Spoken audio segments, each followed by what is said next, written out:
Chapter 2509, Struggle Over a Bronze Teleportation Gate. Purple, why are you here? When the female swordsman named Graceful Monarch turned toward the clear and pleasant voice, joy and surprise flashed across her eyes.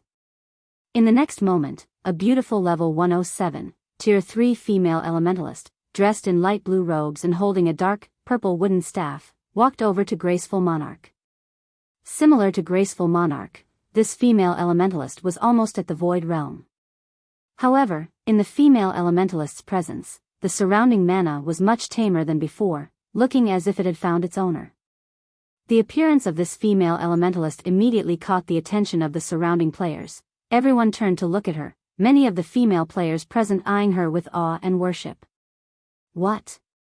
Purple Rakshasa? She actually came here? It seems our extreme light shelter has hope of protecting our bronze teleportation gate this time. That's only natural. After all, Purple Rakshasa is one of the Dark Den's 3 great elementalists, just like Shelter One's Blue Frost. Although she just got promoted to the position recently, she's not the slightest bit weaker than Blue Frost. With her youth, she might even surpass Blue Frost and become the #1 elementalist in the Dark Denver. As the various experts present looked at the luxuriously dressed Tier 3 female elementalist, they broke into a heated discussion among themselves. The originally tense atmosphere enveloping the shelter also lightened considerably due to her appearance. Purple Rakshasa. When Shifeng looked at the female elementalist who looked like a prideful female leopard, he, too, was surprised. He never thought that he would meet her, one of God's domain's famous 12 sacred elementalists. During Shifeng's previous life, Blue Frost had served as one of the capable generals of Fantasy Shrine and received the first-rate guild's full support. This was the reason why he had managed to become a Tier 5 expert in God's domain. Purple Rakshasa, however, had spent her entire career in God's domain as an independent player, yet not only did she manage to reach Tier 5, but she had even become one of the publicly acknowledged 12 sacred elementalists. Back then, aside from Tier 6 God-ranked experts, there was nobody capable of doing anything against Purple Rakshasa. The only unfortunate thing was that Purple Rakshasa had not come across sufficient fortuitous opportunities.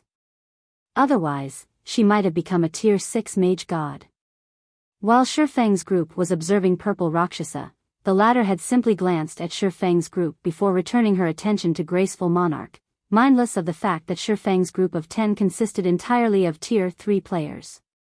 Currently, Tier 3 players might still be very powerful, but they were no longer as rare as before.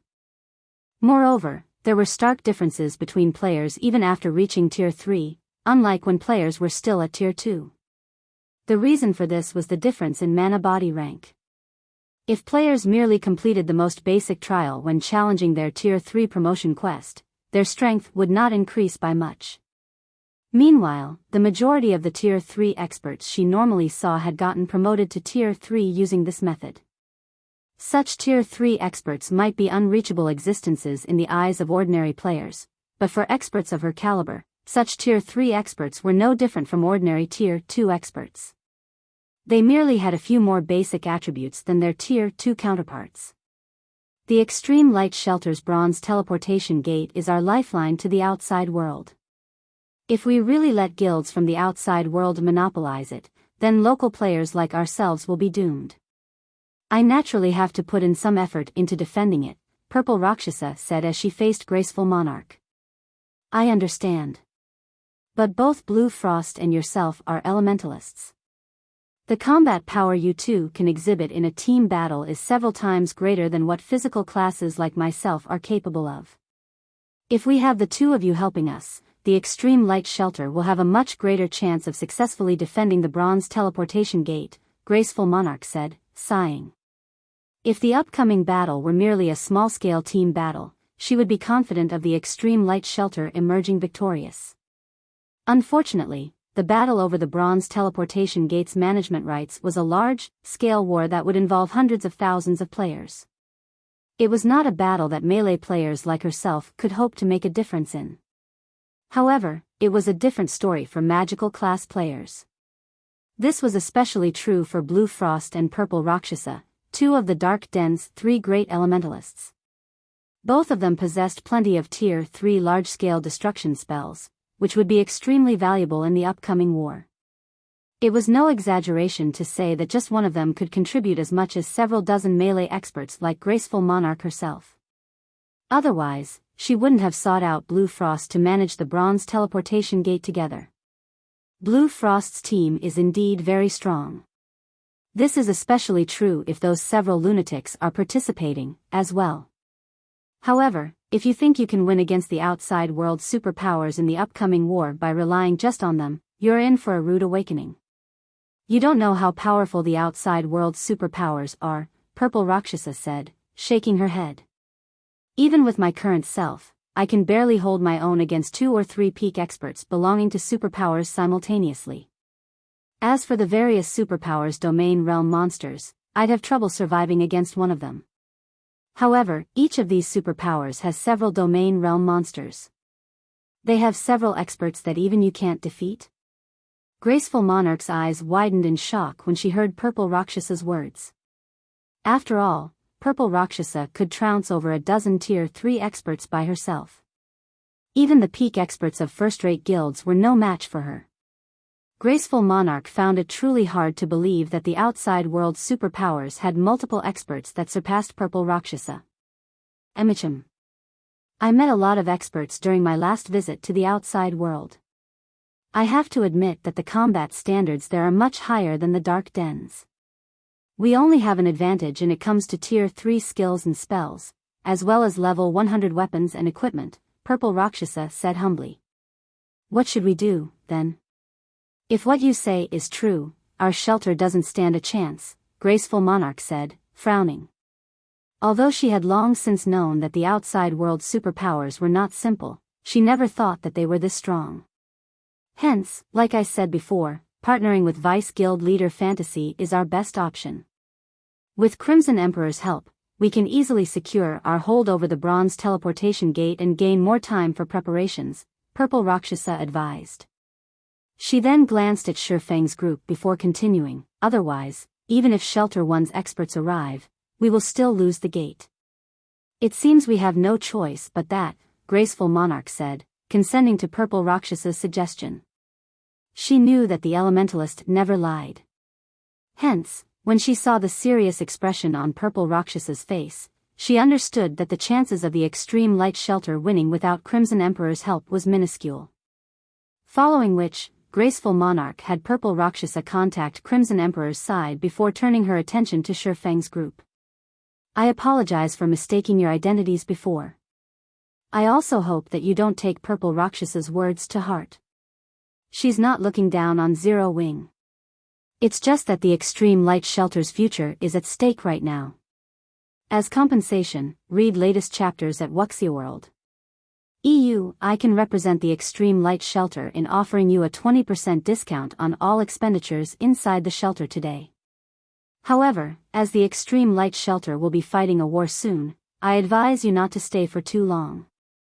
Otherwise, you're likely to get embroiled in the fight. If that happens, you'll have a difficult time leaving, Graceful Monarch said in an apologetic tone to Shifeng. Meanwhile, just as Shifeng was about to say something, Purple Rakshasa suddenly walked over with an excited look on her face. Graceful, good news. Vice Guild Leader Fantasy and her team has arrived already. She says that she'll be here soon. At that time, you can negotiate the partnership with her, Purple Rakshasa said, looking at Graceful Monarch. Shortly after Purple Rakshasa finished speaking, a group of players appeared on the street some distance away. Standing at the head of this group of players was a female cleric with a charming appearance. The arrival of this group of players caused an uproar among the nearby players.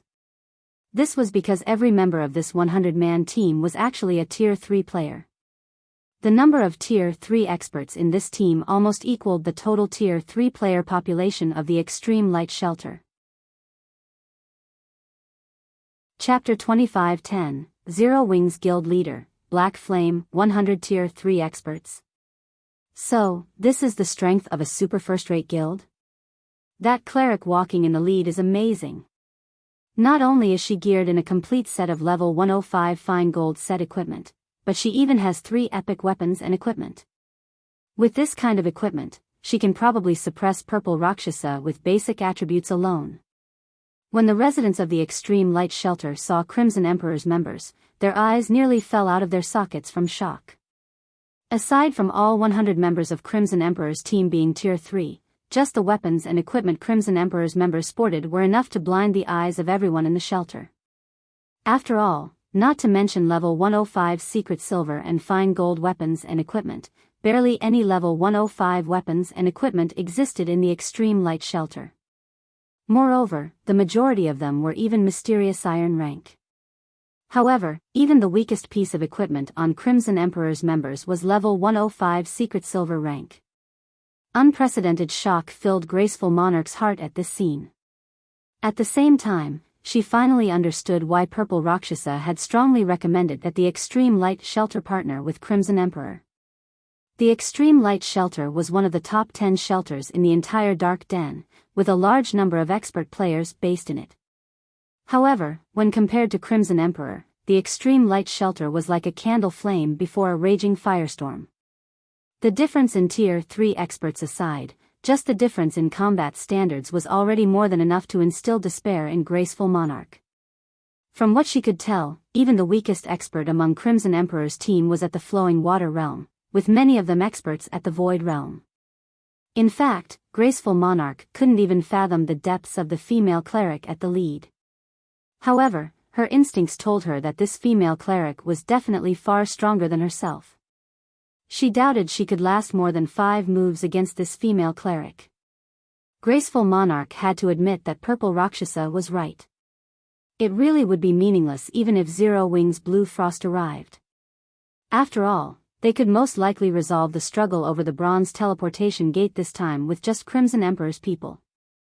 A short moment later, Crimson Emperor's members arrived before Graceful Monarch and Purple Rakshasa. The combined aura released by 100 Tier 3 experts was enough to stifle the breath of the surrounding players. Graceful, let me introduce you. This person here is Illusory Words, a Vice Guild leader of Crimson Emperor. Previously, it was only thanks to Vice Guild leader Illusory that I managed to complete that epic quest of mine.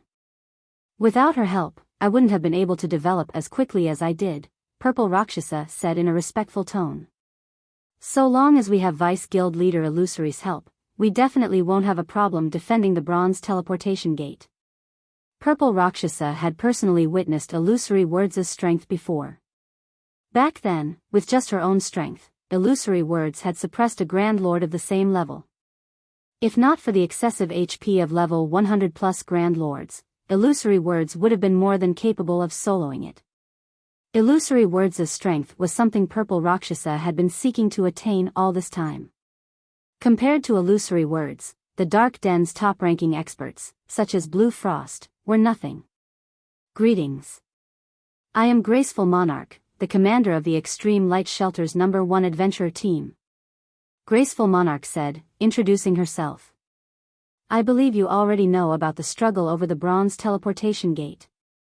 On behalf of the Extreme Light Shelter's various adventurer teams, I hope that you can assist us in defending our Bronze Teleportation Gate.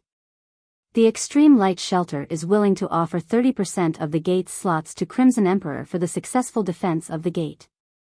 May I know what you think of this proposal, Vice Guild leader Illusory? The main function of the Bronze Teleportation Gate was to facilitate travel between the Dark Den and the outside world. However, the gate limited travel to a maximum of 1,000 players daily. It naturally held an incredibly huge temptation for the Dark Den's players and the players of the outside world. As a result, the gate had become the Extreme Light Shelter's main source of income. However, as luck would have it, powers in the outside world had somehow obtained a key that could control the Bronze Teleportation Gate and gained the right to contest for the gate's authority. Fortunately, the Extreme Light Shelter was the one responsible for activating the Bronze Teleportation Gate and held a dominant position over it.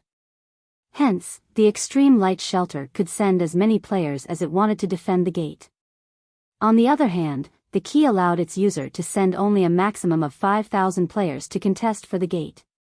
Originally, Graceful Monarch had been relatively confident that the Extreme Light Shelter could protect the Bronze Teleportation Gate all by itself.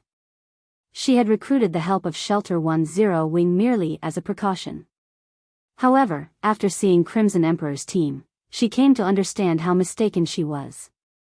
In front of a true superpower, the 100+ Tier 3 experts the Extreme Light Shelter possessed were nothing but a joke. As for Tier 2 players, they were nothing more than cannon fodder before Tier 3 players. The most they could do was whittle down the stamina of the enemy's Tier 3 players. However, if the Extreme Light Shelter's Tier 3 experts couldn't stand up to the enemy's Tier 3 players, then the efforts of the Shelter's Tier 2 players would be for naught. After Graceful Monarch finished speaking, she looked at Illusory Words nervously. Conceding 30% of the gate's slots was already the Extreme Light Shelter's various adventurer teams' bottom line. After all, aside from the slots for the various adventurer teams, the Shelter had to sell some to earn the resources and coins for its own development. However, Crimson Emperor would be pivotal to a successful defense of the Bronze Teleportation Gate. The Extreme Light Shelter wasn't the only shelter with a teleportation gate connecting the Dark Den with the outside world. However, its Bronze Teleportation Gate was currently the sole teleportation gate to have a key fall into the hands of a superpower in the outside world. The keys for the other teleportation gates had yet to be discovered. Meanwhile, for a teleportation gate that had its key discovered, the shelter that ruled the gate would face a power struggle once a month. Moreover, the timing of the struggle was the same for all teleportation gates. In other words, Crimson Emperor would be able to help only one shelter at a time. The Extreme Light Shelter might be the only shelter available for Crimson Emperor to partner with right now, but that wouldn't be the case in the future. It was only a matter of time before a power in the outside world discovered the keys of the teleportation gates of the other shelters. At that time, Crimson Emperor would have more, and possibly better, partners to choose from. During the time Graceful Monarch and Purple Rakshasa were quietly waiting for Illusory Words' reply, the latter actually had her eyes directed behind Graceful Monarch. To be precise, she was looking at the departing backs of Shifeng's group. Vice Guild Leader Illusory, is something wrong with those people? Purple Rakshasa asked when she noticed Illusory Words staring at Shifeng's group with a strange expression. It's nothing. I just felt that those people looked somewhat familiar. However, it shouldn't be possible for them to appear here, Illusory Words said, shaking her head. She felt that she was overthinking things. According to her guild's investigation, Shifeng's group was currently on the Western continent. With the Western continent's resources at hand, why would they come to such a small world to compete for resources? Are you talking about them? They are experts belonging to Shelter 10 Wing. They should be here to trade with the Extreme Light Shelter, Graceful Monarch said as she turned to look at Shifeng's group, which had already moved over 300 yards away from her position.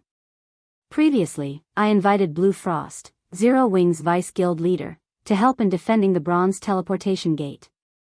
Unfortunately, it seems that Vice Guild leader Frost got pinned down by some problems on his side. Otherwise, with the help of his team, we'd have a much easier time defending the gate. Shelter 10 Wing has only a few noteworthy experts. Everyone else is not worth mentioning whatsoever. If Zero Wing's members really participate in the defensive battle this time, they'll be fortunate to stay alive, Purple Rakshasa said nonchalantly as she glanced at Shifeng's group. It is simply impossible for Zero Wing's Tier 3 experts to bring about any significant changes to the defensive battle this time. In normal times, Tier 3 experts would indeed be very amazing. However, the defensive battle this time would be extraordinary. Ordinary Tier 3 experts would be no different from Tier 2 experts. No, that might not be the case, Illusory Words objected, shaking her head. Wearing a look of admiration, she continued, if it's that person from Zero Wing, then Zero Wing can easily win the defensive battle by itself. Read latest chapters at Wuxia World. EU. Does Zero Wing really possess such an expert? Graceful Monarch asked curiously. Graceful Monarch had a relatively good understanding of Shelter 10 Wing. Among the guild's members, the strongest was Blue Frost. However, he was only slightly stronger than the current Purple Rakshasa. In front of Illusory Words, he wouldn't last more than 10 moves. Hence, Graceful Monarch found it very difficult to believe that Zero Wing possessed an expert capable of turning the tide of the defensive battle, this time all by themselves, and earning the admiration of an expert of illusory words' caliber. Purple Rakshasa similarly wore a skeptical look at Illusory Words' statement. Upon seeing that neither Graceful Monarch nor Purple Rakshasa believed her, Illusory Words chuckled and said, "Of course, it does. That person is Zero Wing's current guild leader, Black Flame." Chapter 25:11, Shocking Appearance at the Shelter. Is Zero Wing's guild leader really so amazing? Graceful Monarch and Purple Rakshasa could not help the skepticism on their faces when they heard Illusory Words' statement. They felt that the cleric was joking. Both of them were familiar with the strength of Shelter One's Zero Wing. They also knew that Zero Wing was a large guild in the outside world. Naturally, the guild leader of Zero Wing should possess extraordinary strength as well, otherwise, an expert of Blue Frost's caliber wouldn't have joined it. However, no matter how they thought about it, they simply could not imagine one individual being capable of turning the tide of the upcoming defensive battle. After all, the defensive battle this time was a large-scale war, not some simple skirmish out in the fields. The opponents they had to face wouldn't be limited to just expert players but would include powerful war weapons and tools as well. In the face of powerful war weapons and tools, Tier 3 players were no different from Tier 2 players. Unless players had an invulnerability skill, they would almost certainly die upon getting attacked. Emichim. He is very amazing. It's no exaggeration to call him a true monster, Illusory Words said, nodding. Upon seeing Graceful Monarch's and Purple Rakshasa's skeptical looks, she smiled helplessly and continued, "With my present skills, I wouldn't last more than 3 moves against him." "Even you can't last more than 3 moves?" Both Graceful Monarch and Purple Rakshasa were astounded at this revelation. Although they couldn't fathom Illusory Words' strength, instinct told them that they had only one viable option if they went up against the cleric. Escape. Aside from escaping, no other option would keep them alive. In fact, the outcome would be the same even if both of them went at her together. However, a monster like Illusory Words was actually saying that she couldn't last more than 3 moves against Zero Wing's guild leader. How could this be possible? "If you meet him one day, you'll naturally know whether I am telling the truth or not," Illusory Words said, chuckling. She did not bother elaborating.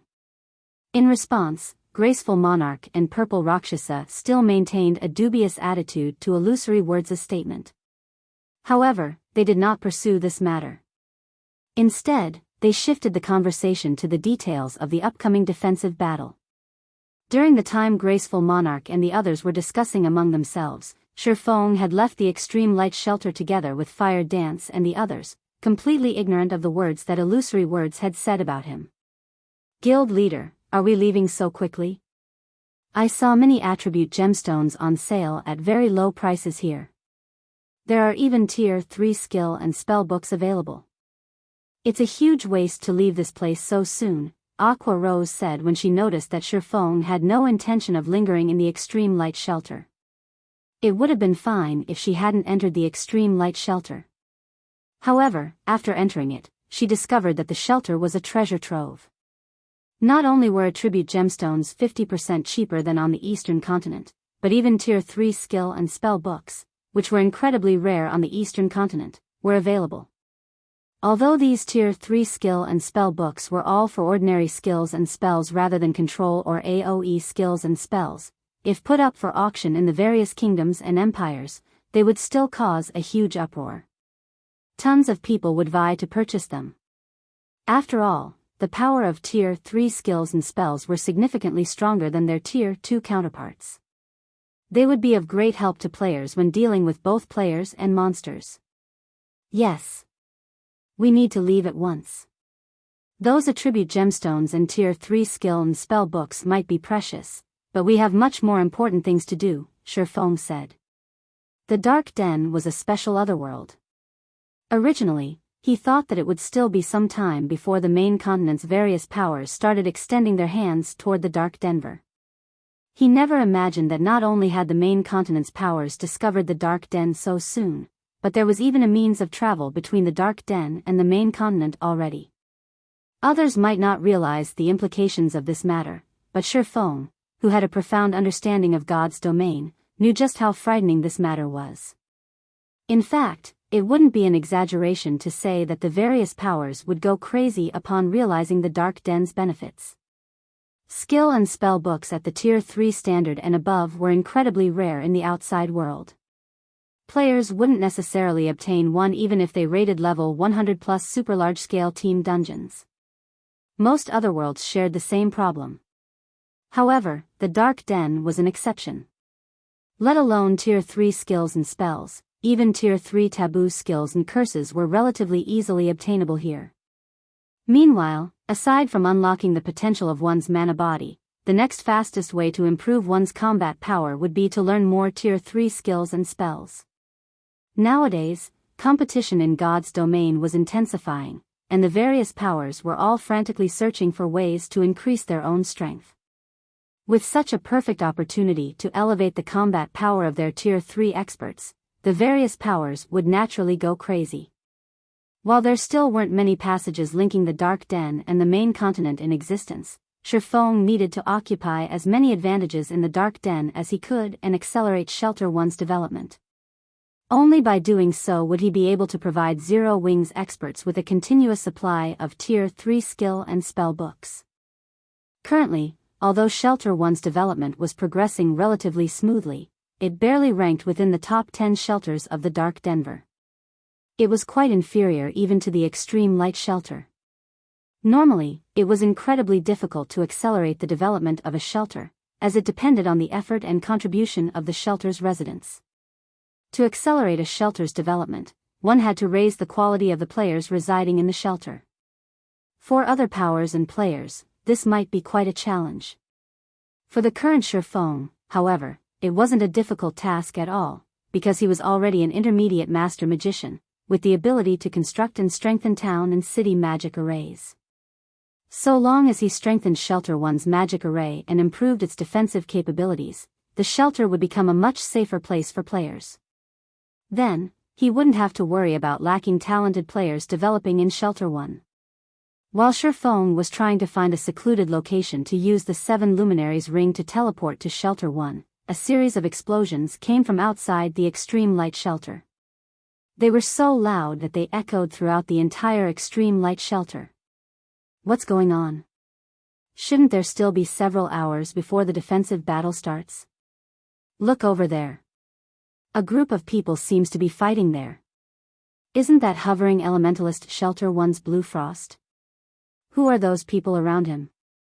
They're so amazing. They actually managed to reduce one of our Dark Den's 3 great elementalists to such a miserable state. The players standing guard on the walls of the Extreme Light Shelter gaped in shock as they looked at a nearby plane. This was because Blue Frost and 24 or so other Tier 3 experts were currently surrounded by a force of several hundred players. Moreover, not only was Blue Frost's side at a complete disadvantage, but by the looks of it, it was also only a matter of time before Blue Frost's side got annihilated. Those were Tier 3 players they were talking about. At this stage of the game, Tier 3 players were existences capable of instant killing Tier 2 players. This was especially true for a Tier 3 expert like Blue Frost. He could instantly kill a group of Tier 2 players if he wanted to. Now, however, Blue Frost and his team were actually on the defensive, and didn't even have any room to retaliate. Since when did the Sentinel Shelter's people become so strong? Graceful Monarch, who had hurried her way to the top of the shelter's walls, was surprised when she saw the players attacking Blue Frost's team. Others might not be familiar with the several hundred players attacking Blue Frost's team, but she was. These players were experts belonging to the Sentinel Shelter's #1 adventurer team, whom she had clashed with recently. However, back then, the overall strength of this adventurer team was significantly weaker than Blue Frost's team. The adventurer team also had only a little over a dozen Tier 3 experts. There was no way it could match up with Blue Frost's team at all. Now, however, every one of the Tier 2 experts from the Sentinel Shelter had seemingly activated a berserk skill. They not only possessed frightening basic attributes but could also fly for short periods. Blue Frost's team couldn't shake off these Tier 2 experts even if they wanted to. Wait, that's not right. All those people from the Sentinel Shelter are demonized. Moreover, their demonized ranks are considerably high. Purple Rakshasa revealed a somber expression when she saw this scene. Demonized players were extremely rare in the Dark Denver. After her Tier 3 promotion, she had come across a demonized player only once. Although the demonized player was also Tier 3, his combat standard was only at the Refinement Realm standard. However, she had ended up fighting a bitter battle and had even nearly lost her life to the demonized player. Now, however, the Sentinel Shelter actually possessed several hundred Tier 2 demonized experts and over a dozen Tier 3 demonized experts. The Sentinel Shelter originally possessed relatively great strength already, ranking among the Dark Den's top 15 shelters. Troubled Times, the commander of the Sentinel Shelter's number 1 adventurer team, was even one of the rare few peak experts in the Dark Denver. As for the remaining Tier 3 experts belonging to Troubled Times' adventurer team, even the weakest among them was at the Refinement Realm standard. With all of these players demonized, Purple Rakshasa couldn't imagine how Blue Frost's team could survive this battle. While everyone from the Extreme Light Shelter was discussing this matter, Blue Frost and his teammates continuously lost HP. Frost, have you still not come to your senses? A level 108, Tier 3 Berserker asked as he quietly watched Blue Frost frantically fending off one attack after another. The higher-ups have a very high opinion of you and your teammates' potential, hence, they specifically instructed me to avoid harming you all. Why do you think the Tier 3 players on our side still haven't made a move until now? Troubled, I admit that you're far stronger than us now, but don't even think about getting us to submit. Moreover, we have long since joined Zero Wing. Why must you keep on targeting us? Blue Frost retorted as he looked at Troubled Times. That's right. Zero Wing has treated us well. How can we possibly betray Zero Wing to join you? Evening Lotus, the female cleric standing beside Blue Frost, said in a determined tone. It seems you people have resolved yourselves to die. Troubled Times frowned when he heard Blue Frost's and Evening Lotus's words. He then started walking toward Blue Frost and said, in that case, I'll let you all know just how laughable Zero Wing's strength is before us. Read latest chapters at Wuxia World. EU. After saying so, Troubled Times' body expanded in size, and his skin blackened. 2 horns also suddenly sprouted from his forehead, and the aura his body exuded turned violent. Upon sensing the change to Troubled Times' aura, Graceful Monarch and the others spectating from a distance gasped. They never thought that Troubled Times had actually grown this strong. Just the aura he released already surpassed that of ordinary Grand Lords. Right now, he most likely could wipe the floor with a 100-man team of ordinary Tier 3 players. However, as Troubled Times walked towards Blue Frost's team, a deep voice suddenly appeared from the void. It seems you're very confident in your strength. In that case, let me see if you really are as strong as you say you are. As soon as this voice appeared, everyone turned to look at its origin. Everyone's eyes landed on a spatial gate that had appeared in midair. To be precise, everyone was looking at the cloaked man carrying 2 longswords walking out of the spatial gate. Chapter 25:12. You're not qualified. Who is that guy? He actually arrived here via a spatial gate. How extravagant. Is that guy tired of living? Can't he see that even an expert like Blue Frost is getting cornered? Does he think Troubled Times is a reasonable person? The spectating players inside the Extreme Light Shelter were stunned when they saw Shurfeng suddenly appear in the middle of the battlefield. They never imagined that such a situation would occur. Even from several yards away, everyone could clearly sense the frightening aura Troubled Times exuded. The strength he possessed had definitely reached inhuman levels. There was no doubt that the current Troubled Times could defeat Blue Frost in just a handful of moves. In fact, Troubled Times was most likely more than capable of soloing Blue Frost's entire team. Yet, there was actually someone who experienced Troubled Times' domineering strength and still dared to provoke him. A measly Tier 3 player dares oppose our commander? Bastard, you're 100 years too early. I'll let you know now what true strength is, the level 108, tier 3 shield warrior standing behind Troubled Times bellowed in anger, then raised his shield and axe and charged at Shifeng, determined to let the swordsman know just how powerful the Sentinel shelter was. This person actually dares provoke Troubled Times just so that he can become famous. With this, nobody in the entire Dark Den can save him. The Sentinel shelter definitely won't stop hunting him down until he's back to level 0. Wait, that's not right. That person seems to be wearing Zero Wings Guild emblem too. He should be here to rescue Blue Frost's team. What's the point of coming out now? Can't he see just how frightening Troubled Times is right now? Let alone Blue Frost's team, even our Extreme Light Shelter's #1 adventurer team would be no match for Troubled Times. What can a lone person like him possibly hope to accomplish? At this moment, some players with good eyesight noticed the silver, six-winged emblem pinned on Shifeng's black cloak. However, even after seeing this guild emblem, nobody felt optimistic about this situation. Everyone merely sighed at or ridiculed Shifeng's actions. Before today, with Zero Wings' help, Shelter 1 definitely had a chance to grow into one of the Dark Den's top 3 shelters. However, now that Shelter 1 was faced with the overbearing Sentinel shelter, it was fated to fall into oblivion. He shouldn't have gone, Graceful Monarch, who was spectating atop the Extreme Light Shelter's wall, muttered to herself. She was initially surprised when she saw Shifeng making an appearance on the battlefield. Afterward, however, she could not help but shake her head and sigh. In the eyes of Tier 2 experts, Shifeng, who was a Tier 3 player, would indeed be considered very strong. However, his current opponents were the Tier 3 demonized experts from the Sentinel shelter. It seems he has quite the backbone. Purple Rakshasa was surprised as she watched Shifeng land before Troubled Times. However, if even Blue Frost is struggling against the Sentinel shelter, what can that guy possibly hope to accomplish? Nobody had a better idea of exactly how powerful demonized players were than she did. Demonized players' basic attributes and physique far surpassed those of regular players of the same tier.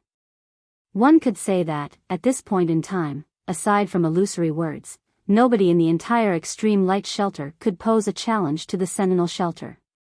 Unfortunately, there was no reason for someone of illusory words' stature to interfere in such an affair. However, when Purple Rakshasa turned to illusory words, who stood beside her, she noticed a heavy and shocked expression appear on illusory words' face. It was as if the cleric had just seen a ghost. Why is he here? Illusory words muttered, her eyes wide with astonishment. Right now, the shock she felt was obvious even to the ordinary players present. Vice Guild Leader Illusory. Purple Rakshasa could not help growing curious as she looked at illusory words. Previously, illusory words had maintained her composure when bathed in Troubled Times' imposing aura. Now, however, illusory words actually looked shaken after seeing an ordinary Tier 3 swordsman who exuded not the slightest bit of aura. This situation was simply unbelievable. Vice Guild Leader Illusory, do you know that person? Graceful Monarch asked. She, too, could clearly sense illusory words losing her composure. Previously, Graceful Monarch had already carefully observed Shifeng and understood that he possessed considerable strength. However, it was not at a level where experts of her caliber needed to pay much attention. The only thing she found noteworthy about Shifeng was that he was an expert of Zero Wing. However, if even Blue Frost, a vice guild leader of Zero Wing, had failed to gain her illusory words' interest, how could a measly Tier 3 expert from Zero Wing possibly do so? I do. Of course, I do, Illusory Words said, a smile blooming on her face when she saw the curious gazes Graceful Monarch and Purple Rakshasa were directing at her. He's the person I told you about before. He's Zero Wing's guild leader, Black Flame. As soon as Illusory Words mentioned the name of Black Flame, Graceful Monarch and Purple Rakshasa were momentarily stunned. Vice Guild Leader Illusory, you're saying that he is Zero Wing's guild leader? Purple Rakshasa instinctively denied the truth of Illusory Words' statement. How is that possible? I met him before. Let alone the aura of a Tier 3 player, even the mana fluctuations he is giving off are very weak for a tier 3 player. How can he possibly be the monster you mentioned? In God's domain, all expert players would exude an aura of strength. After they reached tier 3, the mana fluctuations their bodies caused would also become much more difficult to hide. Moreover, even if a player managed to conceal those mana fluctuations, an expert's instincts would still warn them if they were standing before an opponent with monstrous strength. Take illusory words, for example. Despite illusory words having concealed her strength completely, Purple Rakshasa's instincts still warned her against fighting the cleric. However, Purple Rakshasa could not sense anything from Shurfeng. In her mind, Shurfeng was the textbook example of an ordinary tier 3 player. So, he is that rumored guild leader of Zero Wing? Graceful Monarch muttered doubtfully as she looked at the distant Shurfeng. Similar to Purple Rakshasa, she found illusory words' statement incredible and suspected it was a joke. The Black Flame illusory words mentioned was Zero Wing's guild leader. Even if he wasn't as strong as illusory words said he was, he should, at least, be stronger than Blue Frost and his teammates. Otherwise, with the personalities of Blue Frost and the others, they definitely wouldn't be willing to submit themselves to his command. On the other hand, someone of illusory words' stature had no reason to play jokes on experts like them. While Purple Rakshasa and Graceful Monarch were half-doubting illusory words' statement, Blue Frost suddenly exclaimed in bewilderment. Guild leader? Although Blue Frost did not speak very loudly, his words swept through the battlefield, and subsequently, the extreme light shelter, like a typhoon. What? He really is Zero Wing's guild leader? Purple Rakshasa and Graceful Monarch goggled in shock upon hearing Blue Frost's words.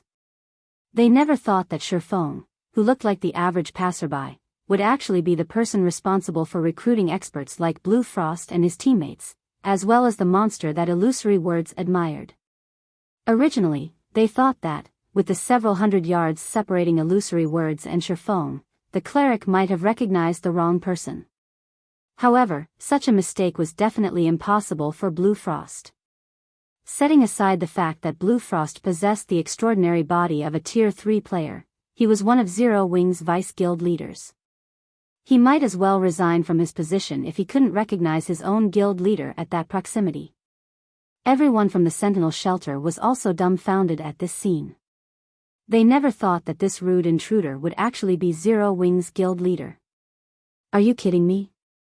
How can this weak bastard be Zero Wing's guild leader? They knew very clearly what kind of strength and potential Blue Frost and his teammates possessed.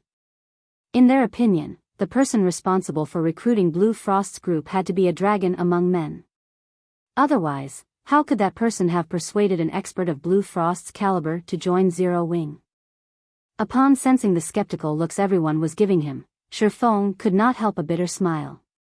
Previously, he had become so famous that everybody knew about him. Now, however, this group of people was actually questioning his identity. Read latest chapters at Wuxia World.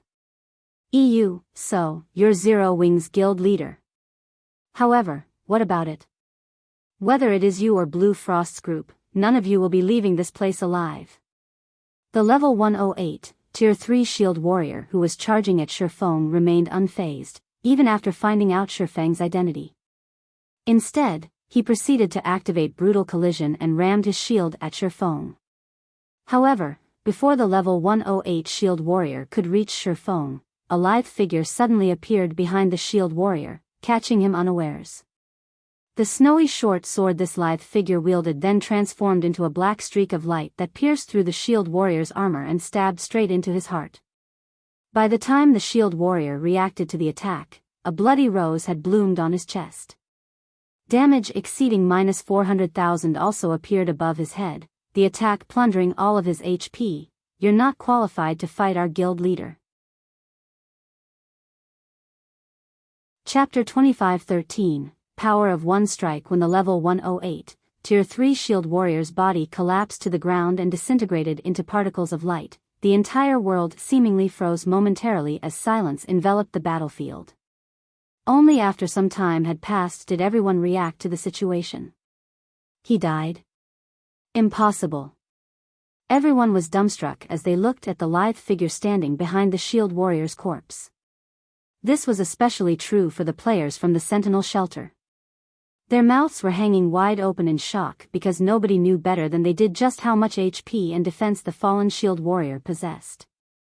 It was no exaggeration to say that even if a Tier 3 Berserker were allowed to freely attack the shield warrior using skills, the Berserker would need at least 10 attacks to kill the shield warrior. Now, however, let alone 10 attacks, the shield warrior had failed to sund even one. The Sentinel shelter's healers didn't even have a chance to heal the shield warrior. That's a Tier 3 demonized shield warrior we're talking about. Is she even human? Purple Rakshasa could not help her astonishment as she stared at Fire Dance, who was slowly walking up to Shifeng. Purple Rakshasa had clashed with a Tier 3 demonized expert before, so she knew exactly how powerful Tier 3 demonized experts were. Their high defense and HP aside, just their physique granted them reaction speeds far superior to Tier 3 human players. However, Fire Dance had attacked and instantly killed the demonized shield warrior without the shield warrior even reacting. Fire Dance's reaction speed and attack power were simply unheard of. She's actually so strong. When Graceful Monarch looked at Fire Dance's distant figure, shock and excitement flashed across her eyes. Power. Violence. The suffocating strength Fire Dance displayed was something Graceful Monarch was constantly seeking to attain.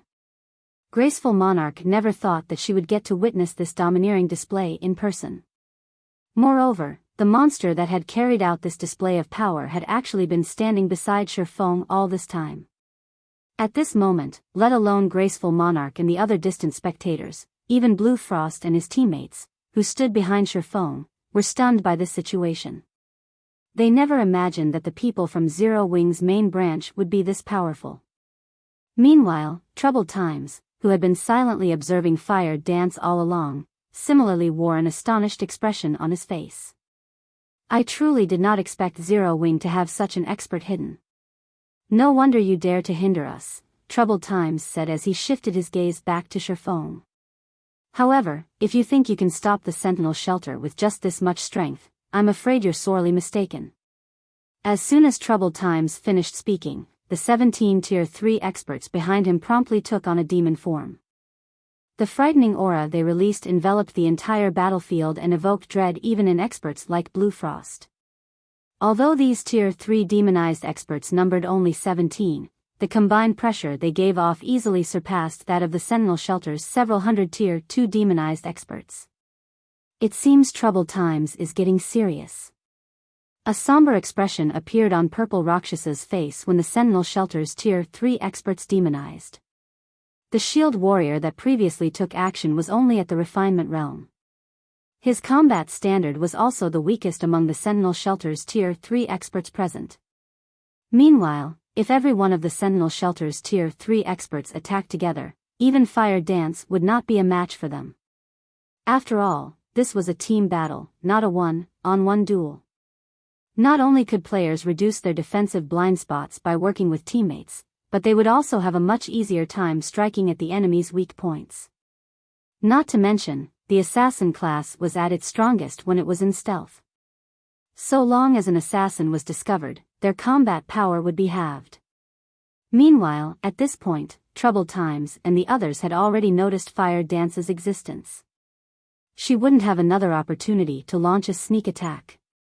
In the next moment, the 17 Tier 3 demonized experts rapidly closed in on Shifeng's group, their positioning leaving Fire Dance no chance to fight them one-on-one. At the same time, every one of them used their trademark moves. Tier 3 spell, Shadow Puncture. Tier 3 skill, Chaotic Slash. Tier 3 skill, Shadow Raid. Tier 3 spell, Flame Dragon Bind. Over a dozen skills and spells flew at Shifeng's group. Seeing all these powerful attacks approaching them, Blue Frost and the Zero Wing members with him could not help but despair. Not only did every one of these skills and spells possess power close to the Tier 4 standard, but these skills and spells also overlapped into a perfect assault that had no holes to exploit. It simply wasn't an attack that players could block or dodge. However, Contrary to everyone's expectations, Fire Dance did not use Vanish or Wind steps to defend herself even after seeing these perfectly coordinated attacks. Instead, she simply stood beside Shifeng, showing no intention of taking action whatsoever. It was as if the coordinated attacks of the Tier 3 demonized experts did not exist in her eyes at all. Just when the demonized expert's skills and spells were about to reach Shifeng and Fire Dance, Shifeng suddenly took action. Sword's Orbit. A galaxy of stars immediately appeared, with Shifeng as the center, the stars striking down the approaching skills and spells, one after another. From afar, the attacks seemed to disappear automatically upon reaching within 10 yards of Shifeng. Let alone damaging Shifeng, none of them managed to cause him to stumble by even one step. Impossible. He blocked them all. Upon seeing Shifeng shattering their assault, the Tier 3 demonized experts were dumbfounded. After all, not only did their attacks carry great power, but there were also more than 20 of them timed to hit Shifeng and Fire Dance simultaneously. Every one of these attacks was also aimed at the pair's defensive blind spots. Unless Shifeng and Fire Dance used an invulnerability skill, they should have taken damage. It's my turn now. Since the Sentinel Shelter's players had stopped attacking, Shifeng unsheathed the abyssal blade and brandished the magic weapon at the 17 Tier 3 demonized experts. Lightning flash. In the next moment, pitch-black sword lights wrapped in dense mana struck the demonized experts like pitch-black lightning arcs. Pung! Pung! Pung! A series of explosions reverberated throughout the battlefield. At the same time, the 17 Tier 3 demonized experts went flying backward, each of them losing over -100,000 HP. When they landed, their hands and weapons they wielded trembled uncontrollably. Is he a monster? The spectating players gasped upon seeing this scene. Those were 17 Tier 3 demonized experts. If they moved together as a team, no existence in the dark den could hinder their advance. Even the mighty Tier 4 mythic monsters were no exception. Now, however, Shifeng had actually repelled all these experts with a single move. Moreover, he had even injured them quite heavily. Before everyone could snap out of their daze, Shifeng brandished Killing Ray once more. This time, though, he directed his attack toward Troubled Times over 30 yards away. First sword, Light Shadow. Immediately, the phantom of a gigantic greatsword appeared in midair. When it descended on Troubled Times, it looked as if a mountain was falling toward the berserker. The AoE of the attack was so large that evasion was impossible. Moreover, space shattered wherever the gigantic sword passed. Troubled Times' complexion turned grim when he saw this attack. He hurriedly raised his war axe and met the oncoming attack head-on. Shatter. Tier 3 Taboo Skill, Heaven Breaker. Read latest chapters at Wuxia World. EU. In the next moment, Troubled Times' axe also cut space and landed directly on the Phantom Greatsword. Boom! Along with the sound of an explosion, the ground shook violently. And as if a violent storm had just passed, dust filled the air, preventing those standing on the battlefield from opening their eyes. When the dust settled and the situation on the battlefield became clear again, everyone was dumbfounded. At this moment, the almighty Troubled Times came into view, partly embedded into the ground, his kneecaps no longer visible. At the same time, the ground within a 10-yard radius of the berserker had also sunk by over a meter. As for Troubled Times himself, he had also lost more than 1/5 of his HP. Chapter 25:14, Not to be trifled with. As the dust settled on the battlefield, the watching players from the extreme light shelter, who had assumed that Shifeng's group was in for a bitter battle, were dumbfounded as they stared at Troubled Times embedded in the ground. Is he really a Tier 3 player? They had all felt Troubled Times' aura after he had taken on his demon form. It was strong enough to rival Grand Lords of the same level. Combined with the Berserker's profound combat techniques, he could kill Tier 3 experts with little to no effort. Tier 3 players had no hope against him. Only experts who had reached Tier 4 would have the power to suppress a monster like Troubled Times. And yet, Shifeng, who who looked ordinary and didn't even have the aura of a Tier 3 player, had overwhelmed the berserker with brute strength. Everyone watching felt as if the main god system were joking with them. He's actually this strong? When Purple Rakshasa and Graceful Monarch saw Troubled Times' embedded figure, their minds went blank. Although illusory words had told them that Shifeng was monstrously strong, even going so far as to insist that she was no match for the swordsman, they hadn't believed it. First, Shifeng had repelled 17 Tier 3 demonized experts with one move. Then, he had used another move that tore space apart and left Troubled Times heavily injured. The man's strength was simply unheard of. With just this ridiculous strength, Shifeng was more than capable of making fools of 100 Tier 3 players. When demonized, Troubled Times enjoyed inhuman basic attributes. If any other Tier 3 player had stood against Shifeng's attack, they would have instantly perished. In other words, Shifeng was powerful enough to instant-kill Tier 3 players. There was almost no difference between Tier 2 and Tier 3 before him. At most, Tier 3 players were slightly stronger ants. Purple Rakshasa and Graceful Monarch now, more or less, understood why illusory words admired Shifeng, declaring that he alone could change the tide of the upcoming war. Sure enough, he's grown stronger. While illusory words watched Shifeng, who stood proudly among the Sentinel Shelter's players, she couldn't contain her bitter smile. After the battle on Dragonheart Island, the various superpowers had recognized Shifeng as a peerless monster, one not to be provoked, but they had continued their development since then. Adding to the fact that they had stronger foundations than Zero Wing, illusory words had been sure that she should have caught up to Shifeng a little. She had never imagined that the distance between her and the swordsman had grown. She had been humble when she had told Graceful Monarch and Purple Rakshasa that she wouldn't last more than 3 moves against Zero Wing's guild leader. In truth, she had been confident that she shouldn't have any issues taking 5 or 6 hits from Shifeng. She had recently obtained a bloodline, and her life rating was beyond that of an ordinary Tier 3 player, after all. Her basic attributes had also substantially increased. But now, she realized how sorely mistaken she had been.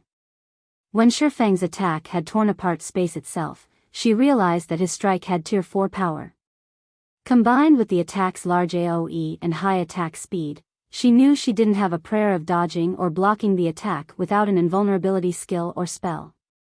Naturally, Blue Frost and his teammates were dazed after seeing the outcome of the exchange between Shifeng and Troubled Times.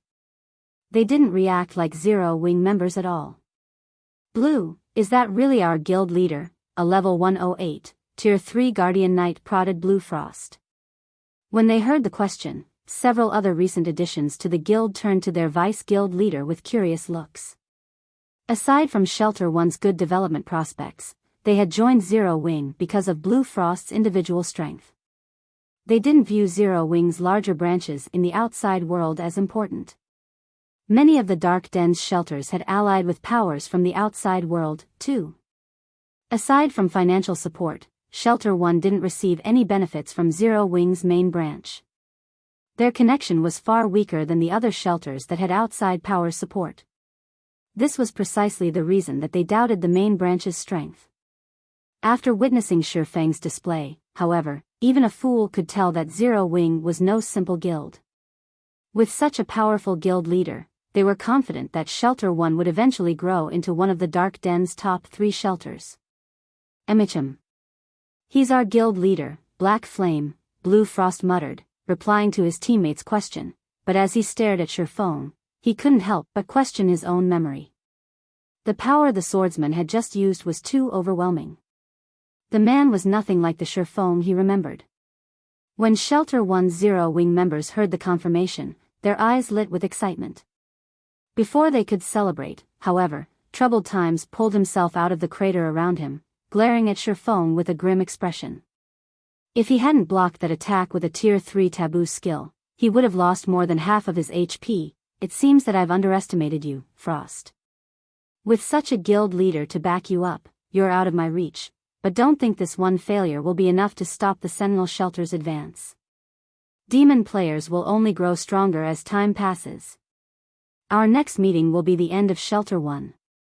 Troubled Times said, sneering at Blue Frost.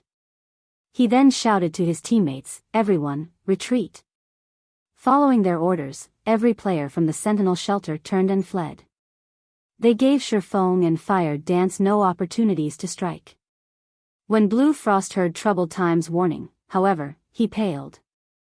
Meanwhile, the Extreme Light Shelter's members couldn't help but shake their heads and sigh. As Troubled Times had said, demon players and ordinary players were on different levels. Demon players could continue to upgrade their demon rank, bolstering their combat power as time passed. Shifeng might be able to stop the Sentinel Shelter's demon players right now, but how long could he continue to do so?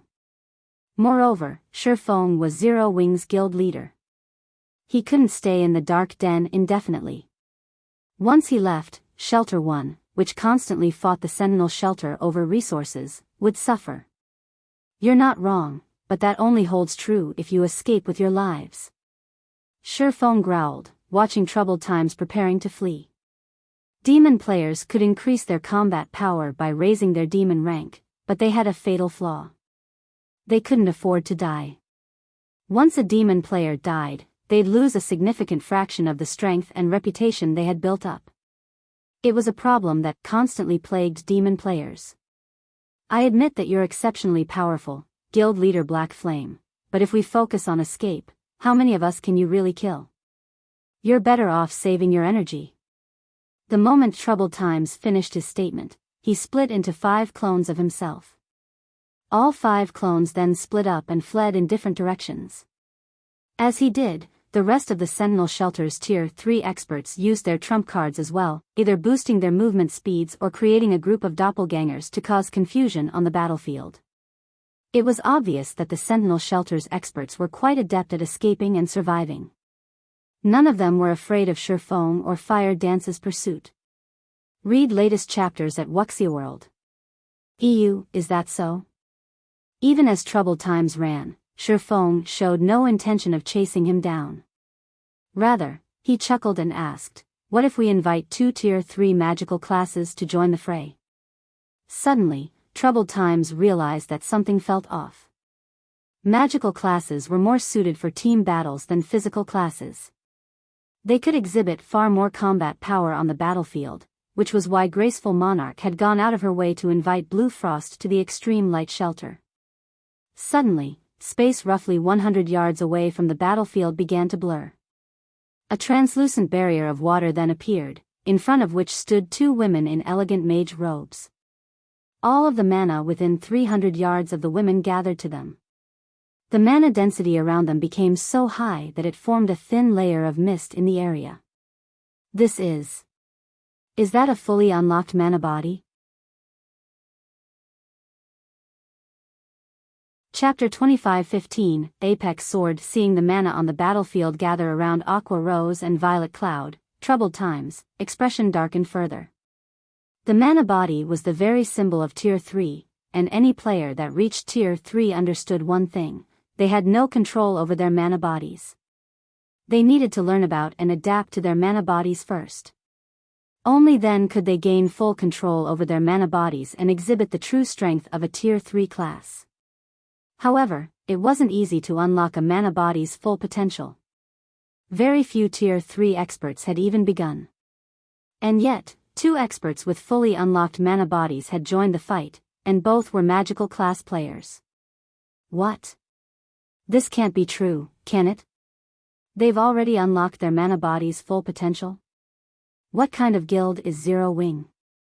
Intense shock flashed in Graceful Monarch's and Purple Rakshas's eyes as they stared at the distant Aqua Rose and Violet Cloud. Zero Wing was already amazing to have a monster like Shifeng, but now, they learned that the guild had 2 magical class experts with fully unlocked mana bodies, as well. What was up with this? Even at this stage of the game, it was incredibly unlikely that the various superpowers would have a single expert with a fully unlocked mana body, yet Zero Wing had 2. How did they do it? Even Illusory Words stared with wide, shocked eyes. She couldn't bring herself to believe what she was seeing. Since more of the various superpowers members had begun to reach Tier 3, these superpowers had shifted their focus toward helping their Tier 3 members unlock their mana body's potential, rather than nurturing more Tier 3 players. Controlling one's mana body wasn't like controlling the physical body, however. Players' mana control needed to be excellent to accomplish the task. Unlocking one's mana body required such high mana control that even magical class players, who often manipulated mana, only had a small edge over physical class players. Unlocking a mana body's potential was a gradual process. Players needed to conduct repeated experiments, slowly learning how their mana bodies operated. This process was impossible to skip since every player had a different mana body. The current top player in Crimson Emperor had only unlocked 35% of their mana body's potential, and the guild's remaining Tier 3 experts hadn't even unlocked 1%. As one unlocked more of their mana body, the process became more difficult. Based on Crimson Emperor's estimates, a Tier 3 player should need 2 or 3 months, at least, of relentless effort to unlock their mana body's full potential, notwithstanding any fortuitous encounters. And now, Illusory Words learned that Aqua Rose and Violet Cloud had both fully unlocked their mana bodies. How could she possibly believe this? Moreover, the mana the two women commanded was truly frightening. Despite standing several hundred yards away, Illusory Words could sense the torrent of mana flowing toward them. It felt like watching whales take a breath of air. Those two women were practically moving mana engines. Before anyone could recover from their daze, Aqua Rose and Violet Cloud had finished chanting the final verses of their incantations. As they did, a blue, twofold magic array appeared above the battlefield, covering a 100-yard radius. Meanwhile, several hundred silver magic arrays manifested around Violet Cloud. Tier 3 Super Spell, Frostburst Waterfall. Shadow Rage. With the help of their mana bodies, the women's spells drained all of the mana in a 400-yard radius. Suddenly, countless ice shards rained down from above, and as they passed, space froze. Any Tier 2 demonized player these ice shards encountered transformed into ice sculptures and died instantly. When the ice touched a Tier 3 demonized expert, they plundered 1/3 of their HP. While Aqua Rose's ice covered the battlefield, the Shadow Blade's Violet Cloud's Shadow Rage danced among the fleeing demon players. Not only had her mana body strengthened her Shadow Blades, but the fragmented legendary ranked Magic Light Pendant did so as well. 300 Shadow Blades, with power approaching the Tier 4 standard, struck the Sentinel Shelter's fleeing members. The blades were so powerful that not even Tier 3 experts could block them without taking some damage.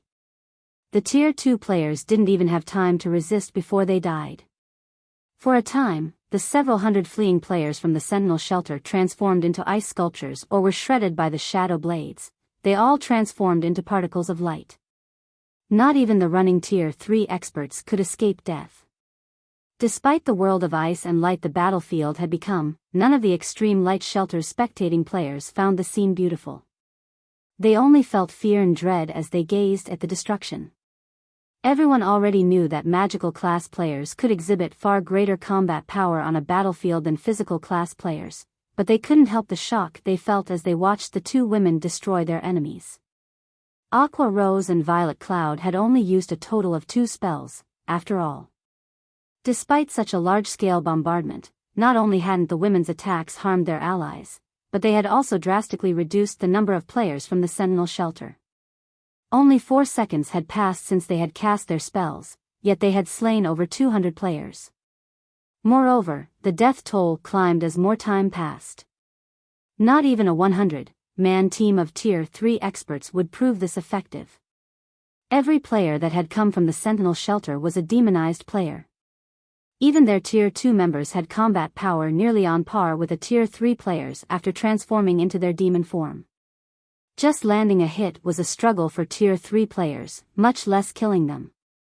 Moreover, demonized players possessed far higher HP, defense, and magic resistance than human players. At most, a Tier 3 skill or spell would deal high damage to these players. It would take a lot more to instant kill them. However, Aqua Rose and Violet Cloud's spells had instant killed the Sentinel Shelter's Tier 2 players, giving the enemy healers no chance to help them. Moreover, the absurd damage the spells dealt wasn't the most frightening aspect about them. What truly amazed everyone was the fact that those spells seemed like they had a life of their own, always targeting players' blind spots. Only Refinement Realm experts and above had any chance of blocking them. Everyone else would have to bear the full brunt of the projectile's hits. Black Flame. Troubled Time's eyes bulged as he watched one subordinate after another fall. Every player he had brought with him was an expert from the Sentinel shelter, and they all played crucial roles in the shelter. The berserker skidded to a stop and pulled a gigantic, pitch-black crystal from his bag. Maddened, he shouted, "Since you won't let my people live, I'll take you down with us." With that statement hanging in the air, Troubled Times shattered the crystal. Suddenly, dark clouds formed above the plain, and a colossal spatial tear split the sky. A gigantic hand, as large as a mountain, then reached through the tear.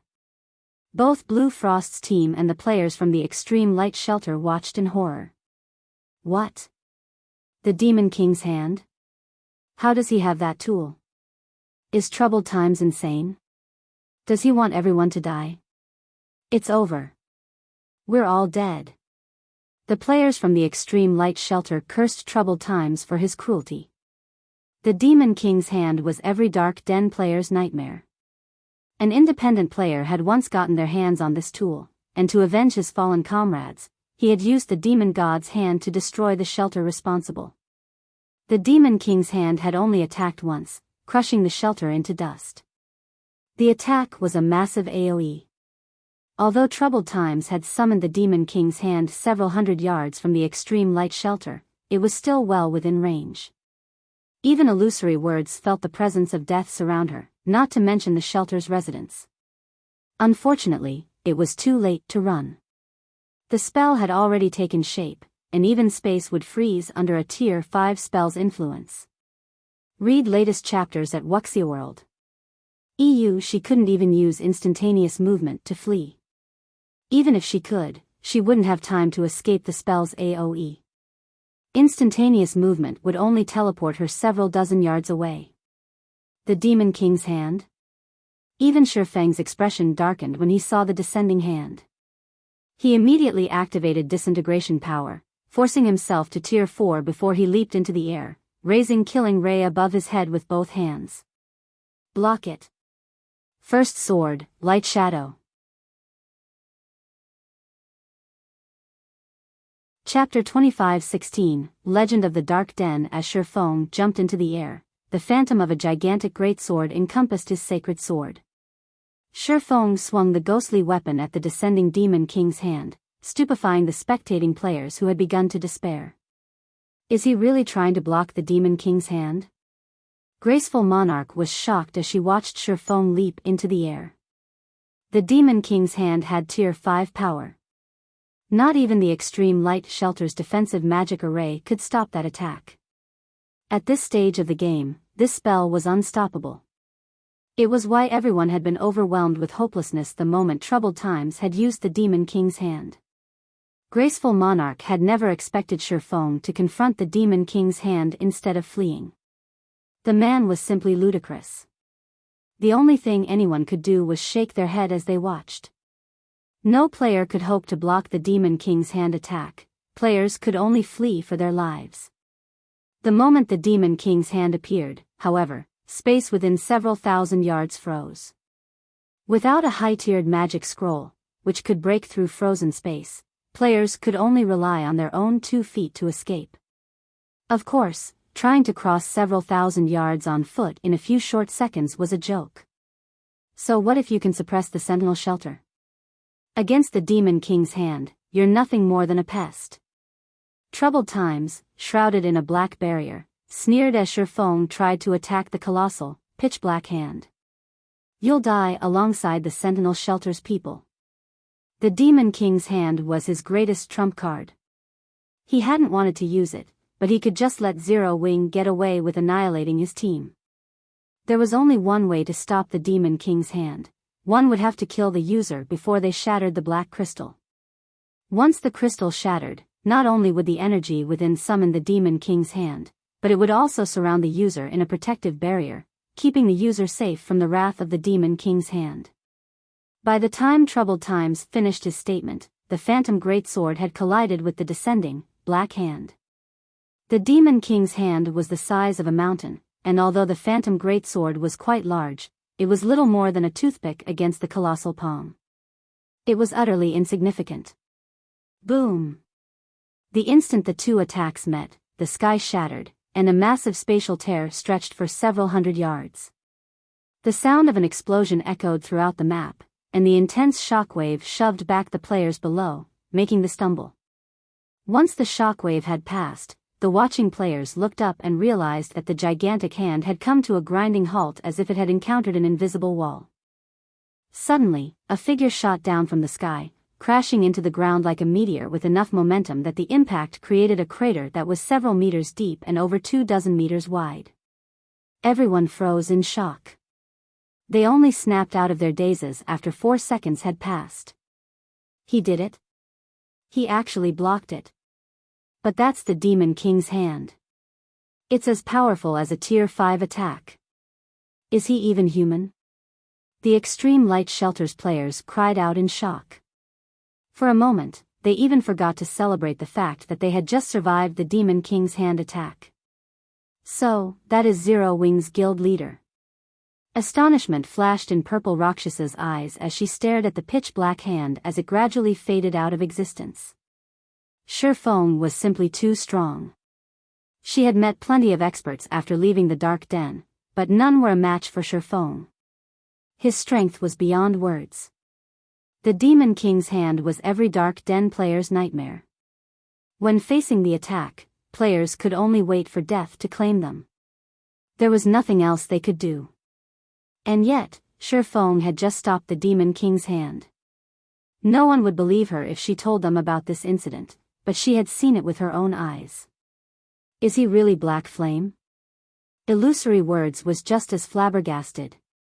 She could hardly believe what she had just witnessed. They were talking about a Tier 5 attack. Not even one of the outside world's guild cities would survive such an attack, much less a stronghold like the Extreme Light Shelter. If the Demon King's hand had been successful, nothing would have remained of the city's defensive magic array and walls. However, Shifeng had blocked the attack and saved them all. Only the 5 great super guild's true monsters were likely capable of accomplishing such a feat impossible. How can anybody block that thing? Troubled Times was dazed as he watched the Demon King's hand dissipate. His mind instinctively refused to accept the situation. A Tier 5 Demon King's attack could even vaporize Tier 4 players, much less Tier 3 experts. It shouldn't be possible for current players to block the attack. But no matter how hard the Berserker rubbed his eyes, he couldn't change the fact that the gigantic, pitch-black hand was fading away. It was obvious that the hand had exhausted the energy that had summoned it, and it couldn't sustain itself on this plane of existence. While everyone struggled with their shock and elation over the Demon King's hand's disappearance, a figure pulled itself from the massive crater in the middle of the battlefield. It was none other than Shifeng, who had intercepted the attack. He was clearly in a miserable state. Not only was he heavily injured, but he also had less than 10% of his HP remaining. The sacred sword in his hand trembled violently as if crying in agony. He's not dead. He survived. How high are his defense and HP? Everyone's jaw dropped when they noticed Shifeng emerge from the crater. The fact that the swordsman had stopped the Demon King's hand was already unbelievable, yet now, they learned that he had actually survived the endeavor. He had just taken on a Tier 5 attack, which was even powerful enough to severely injure Tier 4 mythic monsters if they took it head-on. Current players should have no hope of surviving such a blow. Read latest chapters at Wuxia World. EU Guild Leader. When Blue Frost and his comrades saw Shifeng, they were elated, and pride shone in their eyes. They had just witnessed a legend in the making. And their guild, Zero Wing, was responsible for it. Both Shifeng and Zero Wing would become legendary names throughout the Dark Den as word of this spread. Chapter 25:17, Fame spreads across the dark den. Everyone was astounded that Shifeng had survived after countering the Demon King's hand, but the player in question only breathed a deep sigh of relief. Thank goodness the Demon King's hand's power is barely at tier 5. If it had been stronger, not even Void Shield would have saved me. Glancing at his HP bar, Shifeng realized he had very nearly lost his life. Had an expert with a fully unlocked mana body summoned the Demon King's hand instead of Troubled Times, he wouldn't have even had a chance to resist. In God's domain, magic tools' effects varied depending on the state of a player's mana body. When a player with a locked mana body used a magic tool, its effects would be minimized, but if a player used their mana body's mana to activate a magic tool, they could elevate its power. If a tier 5 expert had used the Demon King's hand, they would have likely boosted its power to the peak of tier 5. Fortunately, Troubled Times hadn't unlocked his mana body's full potential yet. With his disintegration armor's help, Shifeng had forced himself to tier 4, but his strength was nowhere near tier 5, even after using Holy Annihilation's first sword. At best, his light shadow had peak tier 4 power. To attack with tier 5 strength, he'd have to master the second sword, Holy Devour. A large part of the reason for his miserable state was the fact that he hadn't yet perfected light shadow. Although, he still wouldn't have wielded tier 5 power even if he had perfected the technique, pushing it to its limits. It only would have saved him from most of the damage he had suffered in countering the Demon King's hand. But that counterattack was his current limit. Even after forcing himself to tier 4, executing light shadow perfectly was practically impossible. Mana techniques weren't like combat techniques, they focused on mana manipulation. With a combat technique, the stronger a player's physique was, the easier it would be to execute. In other words, higher-tiered players had an easier time using their combat techniques. However, the opposite was true for mana techniques. The higher-tiered a player was, they would have access to more mana to control, and as a result, controlling mana became more difficult as players reached higher tiers. Just using light shadow at tier 4 had depleted more than half of his concentration. His consumption rate had been many times higher than when he used the technique at tier 3. Since you're done, Commander Troubled, it's my turn. Shifeng snapped, shifting his gaze to the dazed berserker a short distance away. Shifeng hadn't been loud, but when the Sentinel Shelter's survivors heard him, their scalps went numb as fear overcame them. Even Troubled Times' instincts screamed at him to run, and he took an involuntary step back for each step Shifeng took toward him. This swordsman was monstrously strong. The man had actually survived a hit from the Demon King's hand. Troubled Times couldn't even imagine what he could do against Shifeng. Although he knew that Shifeng was on his last leg after countering the tier 5 attack, and he could probably kill the swordsman with a normal attack, he was afraid. He was even terrified of trying. No one could guarantee that Shifeng didn't have another trick up his sleeve. Moreover, demon players paid a much greater price than human players when they died, especially demon viscounts like Troubled Times. The crowd only gasped as they watched. He can still fight in such a state. Graceful Monarch's mind was blown when she sensed Shifeng's aura, which was growing stronger, not weaker. Even she was confident that she could easily defeat Shifeng in his current state, not to mention the demonized Troubled Times, but when she looked at the swordsman as he slowly approached Troubled Times, her instincts warned her to flee. Black Flame, I surrender. But don't you dare assume that Sentinel Shelter will just give up. It won't be long before our shelter takes shelter one for our own. Troubled Times growled, mustering some courage. The berserker then pulled an ancient, silver magic scroll from his bag and activated it without hesitation. The spell immediately rent space before him. Rather than an endless void, however, players saw a burning forest within the tear. They also caught glimpses of a city enveloped in darkness among the burning trees. A boundary breaker scroll? Shifeng was slightly surprised to see the spatial tear. He had never thought Troubled Times would have such a precious scroll. The boundary breaker scroll was one of God's domain's super rare ancient magic scrolls. As long as one had a location's coordinates, they could teleport to that location from anywhere in the game, even from another world or continent. The scroll would even prove effective in frozen space. It was an invaluable tool that players could even use to flee from Tier 5 monsters. Players and powers in the past had even spent 5,000 gold on a single boundary breaker scroll, and even then, very few players had been willing to sell their scrolls. Just you wait, Black Flame. The next time we meet, your Shelter One will fall. Troubled Times promised, sneering at Shifeng. He then jumped through the spatial tear, vanishing from the Dark Denver. Every player from the Extreme Light Shelter and Blue Frost's team was stunned. None of them had expected Troubled Times to escape after his ruthless rambling. Moreover, he had fled without a second thought. Troubled Times was known for his courage in the Dark Denver. If he had the slightest chance of victory, he'd continue to fight to the bitter end, and yet. Was that really Troubled Times? His reaction wasn't unusual. If I were in his shoes, I would have fled from the guild leader as well. Not even a Demon King's hand could defeat Black Flame. What could Tier 3 players like us possibly do to him? Black Flame is amazing. With a guild leader like that, Zero Wing will never have to worry about its development. I wonder if Shelter One's Zero Wing is still recruiting members? If it is, I'm definitely applying. After a brief moment of silence, a commotion erupted throughout the Extreme Light Shelter as everyone discussed Troubled Times' escape. They also expressed their admiration for Shifeng, and quite a few players, who had been developing in the shelter for some time, began to consider moving their bases to Shelter One and joining Zero Wing. Shifeng's presence was even more than enough to deter superpowers from attacking Shelter One. Furthermore, Shifeng wasn't Zero Wing's only monstrously strong player.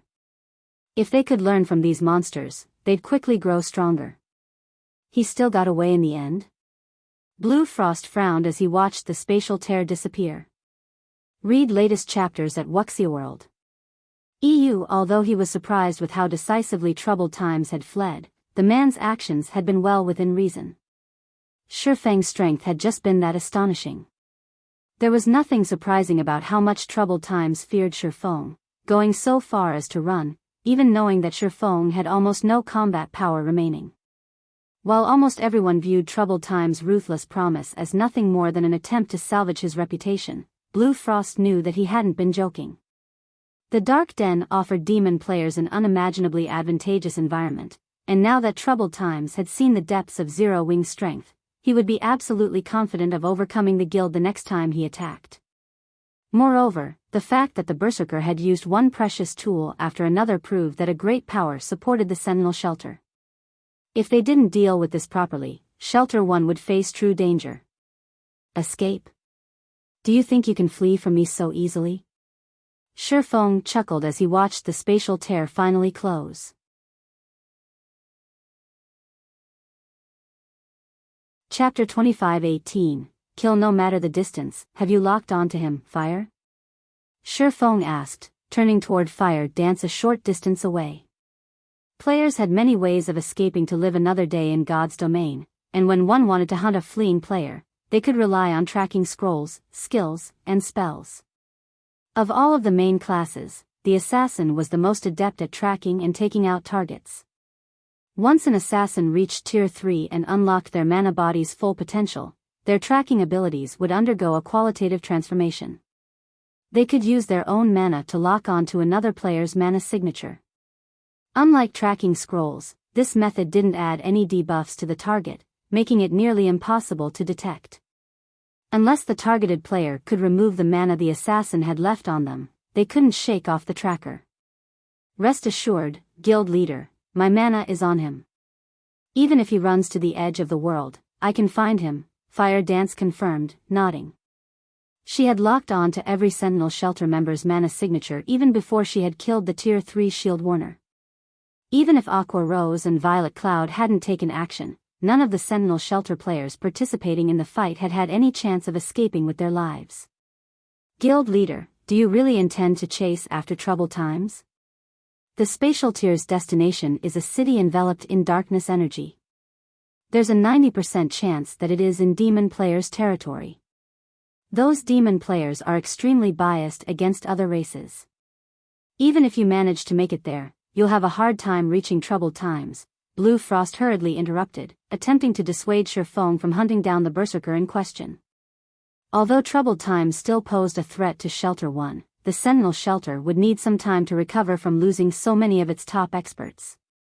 Meanwhile, Shelter 1 could use this chance to grow stronger. After today's battle, Zero Wing's fame would spread across the Dark Den, after all, and a large number of players would show up to join Shelter 1. The shelter wouldn't have to worry about its development speed. Once they upgraded Shelter 1 to a large shelter, troubled times would have a hard time threatening the shelter. Of course. These players have chosen to be one of Zero Wing's enemies, and I need to ensure that they know the price for doing so. Shifeng resolutely declared. Another time, he might have let the matter slide. But times had changed. As the Dark Den had more contact with the outside world, more superpowers would have designs on the other world. If superpowers wanted to develop in the Dark Den, they'd need a shelter first, but reaping the other world's benefits would take ages if they had to construct and grow a shelter from scratch. Hence, they would try to take over already developed shelters. Now that the Sentinel Shelter was the first power to target Shelter 1, he had to teach them a lesson and use them as an example, showing other powers that Zero Wing was not to be provoked. If he didn't act now, more powers would target his shelter in the future. I understand. I'll see to the necessary preparations, but now that the various powers are fighting over the bronze teleportation gates, traveling to the main continent is incredibly challenging. I'm afraid that we'll need some time before we can go after troubled times, Blue Frost said. Blue Frost understood what Shifeng intended when he heard the man's reply. It was clear that Shifeng wanted to make an example of troubled times, but traveling between the Dark Den and the main continent wasn't easy. Thus far, the bronze teleportation gates were the only reliable way to do so, but Shelter 1 wasn't a high enough rank to own such a gate. They would have to borrow a large shelter's bronze teleportation gate. Unfortunately, these gates' available slots were limited, and most had already been distributed. Traveling to the main continent any time soon wouldn't be a simple task. As soon as Blue Frost finished speaking, however, a crisp, pleasant voice interjected. Guild leader Black Flame, if you wish to visit the Demon City, I can help you with that.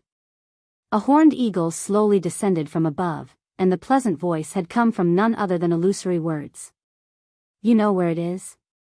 Shifeng asked, surprise flashing in his eyes. He knew that demon players' territories were on the main continent, but they were akin to secret lands. Not only were they incredibly difficult to find, but their locations were also relatively unstable. Because of this, even the various superpowers had struggled to exterminate demon powers during his previous life. It would be more precise to say that I came from that city, Illusory Words said, smiling. If that's the case, what's your price? Shifeng asked. He doubted that Illusory Words would help him for free. The woman was one of Crimson Emperor's vice guild leaders, after all, and although their two guilds weren't enemies, they weren't friends either. I don't need payment. Consider it Crimson Emperor's attempt to befriend Zero Wing, Illusory Words replied with a smile, shaking her head. All right. As long as Crimson Emperor doesn't provoke Zero Wing will avoid clashing with Crimson Emperor, Shifeng agreed with a nod. I'll have to thank you then, Guild Leader Black Flame. I will report this to my superiors later, Illusory Words said. She breathed a sigh of relief the moment Shifeng agreed to her proposition. Before you go there, however, I must warn you. Demon's Heart, an up-and-coming dark guild, rules over that demon city. The guild had been developing rapidly in the Ten Saints Empire. It's almost like it just appeared out of thin air. Even the super guild Battle Wolves has suffered heavy losses against Demon's Heart. Since Troubled Times has the city's coordinates, I assume that he has quite a close relationship with the Dark Guild. That demon city happens to be Demon's Heart's main headquarters. Demons control the entire map, in fact. The demonic residents target and attack any non-demon player they find. You should avoid exploring too much of the map if you wish to slay Troubled Times. While Illusory Words had explained the situation, Blue Frost, who had initially approved of the hunt, revealed a grim expression. They might not have had an issue if Troubled Time's relationship with Demon's Heart had been only on the surface, but it'd be a different story if he were close with the Dark Guild. Even super guilds had a headache when it came to Demon's Heart. If Troubled Times hid within the Dark Guild's headquarters, trying to hunt him down would be suicidal. Demon's Heart? So, that's why he was so confident. Realization dawned on Shifeng. Read latest chapters at Wuxia World. EU Demon's Heart had been one of the 6 great dark guilds in God's domain during his past. The entire guild consisted of demon players, and although it didn't have as many players as other superpowers, every member had extraordinary combat power. Ordinary players had had no chance against them. Many super guilds had suffered huge losses at the hands of Demon's Heart back then. The Dark Guild had even slain several super guilds' guild leaders. It was practically as powerful as the 5 great super guilds. As far as Shifeng could remember, Demon's Heart had begun to grow stronger around this time during his previous life, too. If Troubled Times thinks he can take Zero Wing on just because he's got a powerful backer, he is sorely mistaken. When Shifeng recalled Troubled Times' bold exit, he sneered. He turned to Illusory Words, asking, Vice Guild Leader Illusory, how many people can you help me transport to the main continent? I don't have many slots available. May I know how many people you wish to take with you, Guild Leader Black Flame? If I don't have enough, I can borrow some slots from other guilds, Illusory Words offered after giving the matter some thought. A little over 300.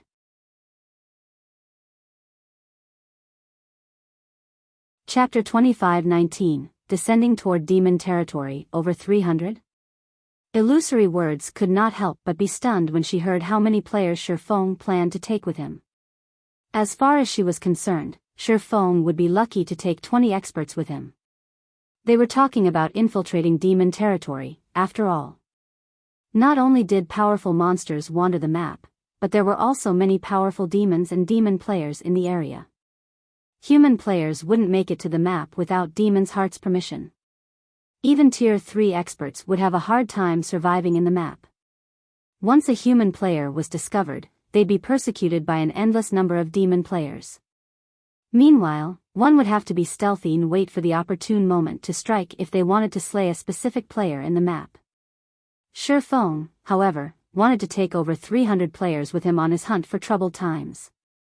Evading detection in demon territory would be nearly impossible with such a large group. Are you not capable of transporting so many people? Shifeng asked when he noticed Illusory Words' astonished expression. Since he was heading back to the main continent, Shifeng couldn't leave the Hell Legion stuck in the Dark Denver. Moreover, he wanted to make an example of Troubled Times. If he killed the Berserker off in secret, the man's death wouldn't become the deterrent he wanted. He needed the kill to have enough fanfare that it would prevent other powers from targeting Shelter 1 in the future.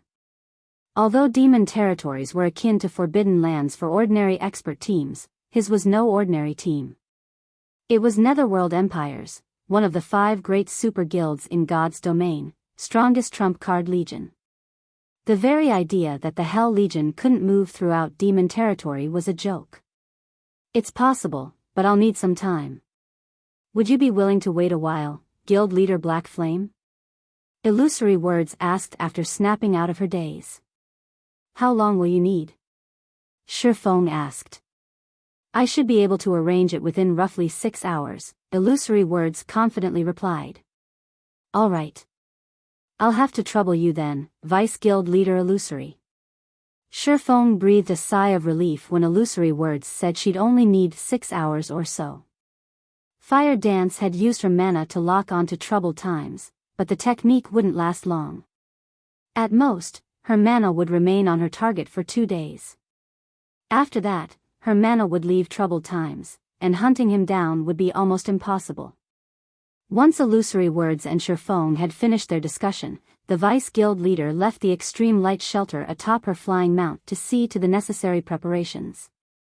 Meanwhile, Shifeng led Blue Frost and the others into the shelter to rest while he waited for Illusory Words to contact him. While they rested in the extreme light shelter, news of Zero Wing's battle with the Sentinel shelter spread like wildfire. For a while, all of the Dark Den was in an uproar over the event. No one had ever thought a player could counter a demon god's hand and scare the Sentinel Shelter's strongest expert, Troubled Times, away. While this news spread, word of Shifeng's hunt for Troubled Times shook the Dark Den's various shelters. It was a hot topic among countless players in the otherworld. What? Zero Wing is going to hunt down Troubled Times? How ruthless. But I like it. If Zero Wing succeeds, the Sentinel Shelter is as good as finished. That shouldn't be possible. Troubled Times is no fool. Once he discovers a marker on him, he'll just wait in the city until it disappears. Zero Wing won't be able to reach him. That's why the guild is taking over 300 players on the hunt. I bet that Zero Wing won't hesitate to kill him even in a city. Troubled Times is pitiful. With so many experts going after him at the same time, he has no chance of surviving. I don't think Troubled Times will lose everything. I'm sure he'll take all of those experts with him to the grave. It really makes you wonder what Zero Wing is thinking by pulling such a crazy stunt. Zero Wing's generosity equally shocked and confused the Dark Den's players. They had never thought that Zero Wing was ruthless enough to gamble the lives of 300+ experts just to take out a defeated general. Even if Zero Wing succeeded, the guild would suffer massive losses. Lava Valley, Demon City, several middle-aged men, one of which was none other than Troubled Times, the commander of the Sentinel Shelter's #1 adventurer team, sat around a table in one of Demon City's high-class bars. Commander Troubled, the Zero Wing you spoke of is insane. The guild actually plans to come here just to deal with you. It's just 300+ experts. If they dare come to this city with so few players, they'll be wiped out before they even reach the city gates. I know, right? We're in demon territory. Zero Wing's experts won't even get past the several large adventurer teams in the surrounding area. Even if they're lucky enough to make it here, Demon's Heart controls this city. Even dragons would have to lay low here. When the middle-aged men around Troubled Times heard this, they all laughed. The Sentinel Shelter was no match for Zero Wing in the Dark Den, but it would be a different story in Demon City. Even if Zero Wing's 300+ experts magically appeared in the city, they couldn't touch Troubled Times. Attacking a player in Demon City meant declaring war against Demon's Heart. Right, Elder Heart, when will Vice Guild Leader Light return? Troubled Times asked a level 108, Tier 3 Elementalist. Does he need anything of me? The Vice Guild Leader is currently meeting with an important person, so he told us to rest for now. He's already commissioned the city's large adventurer teams to deal with the Zero Wing issue, rest assured. I doubt you'll even get to see Zero Wing's experts by the time this has been settled, the elementalist named Furious Heart replied, smiling. The city's large adventurer teams are getting involved?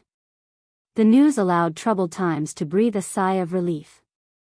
Demon City's large adventurer teams wouldn't be able to harm Shifeng in the outside world. At best, they might take out Zero Wing's other experts, but in demon territory, non-demon players were severely suppressed. They wouldn't be able to use their berserk skills. In other words, the terrifying berserk skill Shifeng had used in the Dark Den wouldn't be available to him. Shifeng would have to face a large number of demon players and a few that had basic attributes on par with or greater than Troubled Times. While Troubled Times chatted with Demon's Heart's elders, a 5-meter-tall, space-time gate appeared in a volcanic region within the Lava Valley's outer area. Read latest chapters at Wuxia World. Numerous figures burst forth from the gate, and leading the group was none other than Shifeng. I'm finally back. Shifeng gave a rueful sigh when he felt the familiar mana around him. Sure enough, one can only fully exhibit their full strength in a familiar environment. He couldn't help but feel a little uncomfortable both on the mana-deficient Western continent and in the mana-rich Dark Denver. The instant he returned to his own continent, however, he felt his mana affinity improve. Everyone's through, Guild Leader. What should we do next? Blue Frost asked Shifeng.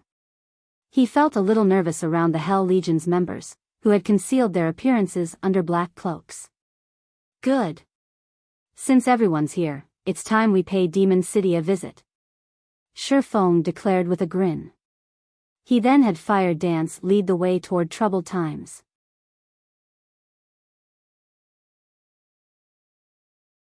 Chapter 25-20. A group of monsters. The moment Shifeng gave the command, the Hell Legion began to move into formation.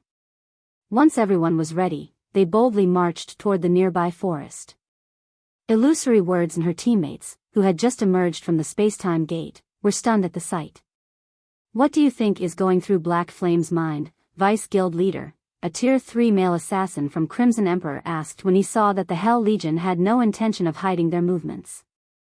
The Burning Forest is a main area for demon players, and he decided to go straight through it, rather than around.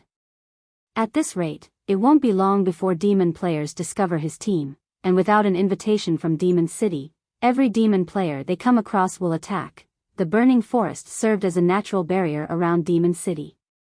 Not only were all of the forest's monsters above level 100, but almost every level 100 plus demon player in Lava Valley grinded in the Burning Forest. Demon players had incredible innate perception. They often noticed normal players long before normal players noticed them. In addition, demon players could earn demon reputation to increase their demon rank by slaying non-demon players of equal or higher levels. This was why demon players were so eager to target non-demon players.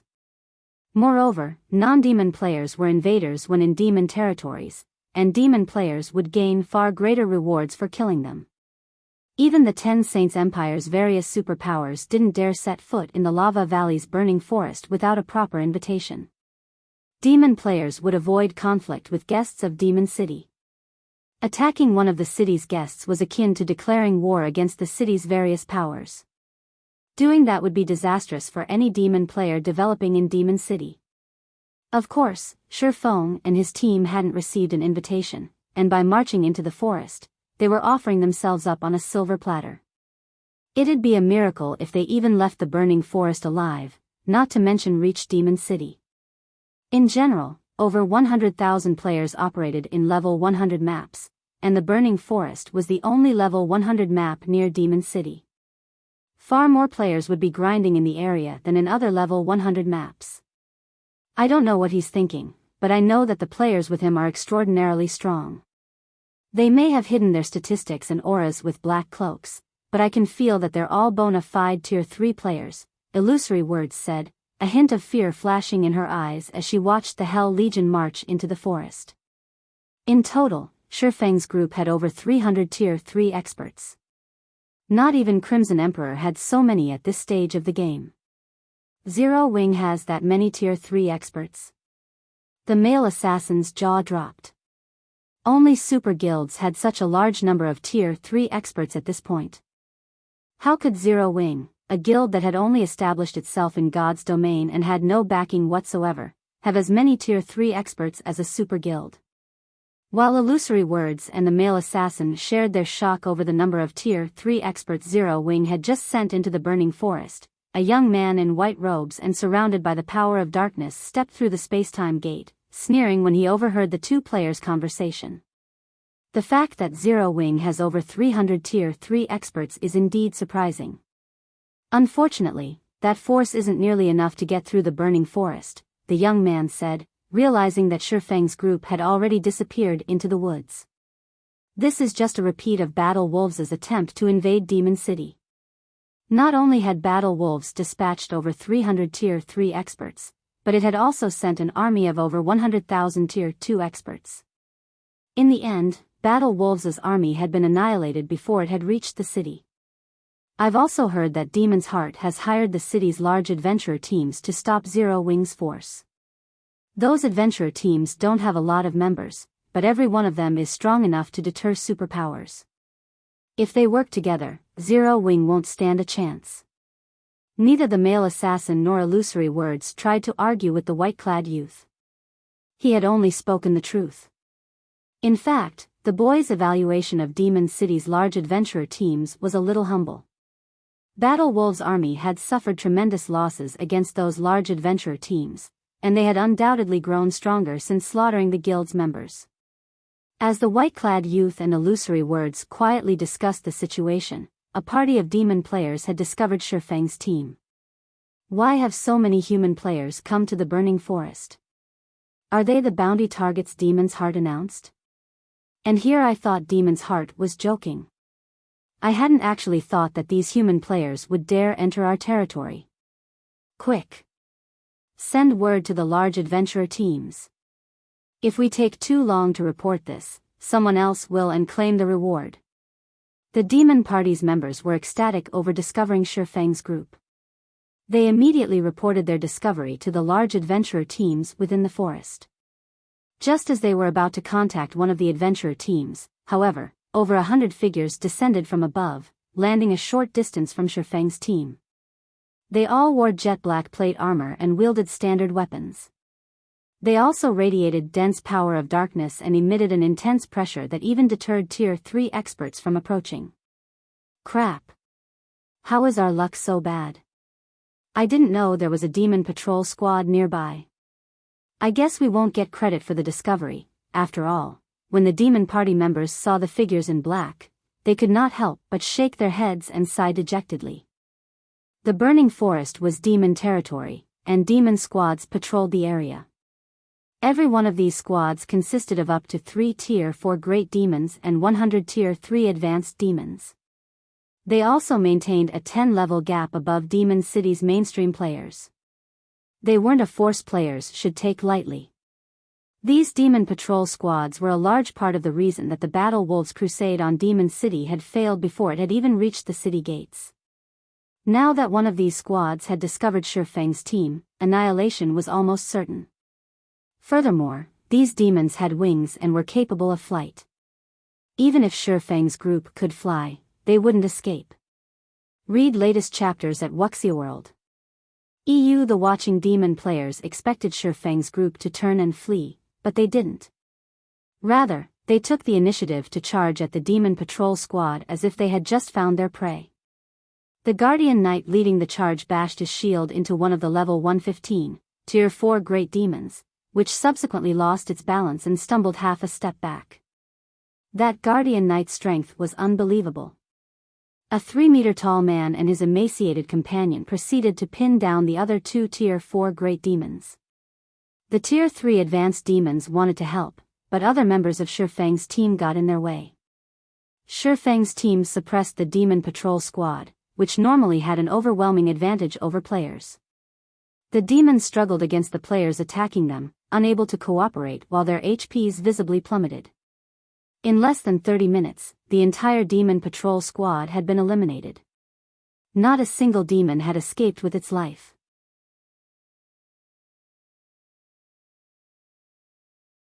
Chapter 25-21, Turmoil in the Burning Forest. As they watched the demon patrol squad become nothing more than EXP for Shifeng's team, the demon players gaped in shock. Who are those people? The spectating demon players in the distance were both shocked and curious as they watched Shifeng's team. The demon patrol squads formed a solid defensive barrier that prevented intruders from reaching Demon City. They were akin to NPC city soldiers. Not only did they have an arsenal of powerful skills and spells, but they could also fight as a team. They were nothing like ordinary demon players. However, these demons were little more than ordinary monsters before Shifeng. Are we still going to wait for the adventurer teams, leader? A level 105, Tier 2 ranger asked, turning toward the Tier 3 assassin that led their party. Not even Demon City's large adventurer teams would have an easy time against a team that could annihilate a demon patrol squad so effortlessly. Otherwise, those adventurer teams wouldn't share much of their spoils with an ordinary party. Moreover, they'd have to risk their lives to keep an eye on Shifeng's team until the adventurer teams arrived. They were demon players and had far sharper senses than human players, but there was no guarantee that they wouldn't be discovered. On the off chance that Shifeng's team noticed them, the consequences would be dire. The risk simply wasn't worth the reward. Of course. Demon's Heart is offering extraordinary rewards. Even if we help kill one player and earn only 10% of the rewards, we'll still get a demon crystal. Once we have 120 demon crystals, we can challenge a noble in the city. It would take ages to collect that many if we just try to grind for them ourselves, the Tier 3 assassin said. We will have to be careful and maintain some distance from those players, of course. We don't need to follow them closely, we can just follow their tracks. Silently, the rest of the party nodded in agreement. They all thought that their party leader's plan was viable. With their superior senses, they could avoid detection, even if Shifeng's team were powerful, as long as they kept their distance. As soon as the Tier 3 assassin finished speaking, however, the cold blade of a dagger burst through his chest. A critical damage of over -900,000 then appeared above his head. Before the Tier 3 assassin could speak, a snowy white blade slit his throat, devouring the last of his HP. Leader? The party's remaining 5 Tier 2 members were flabbergasted. What had just happened? A second ago, their party leader had been alive and kicking, and in the next, he was dead.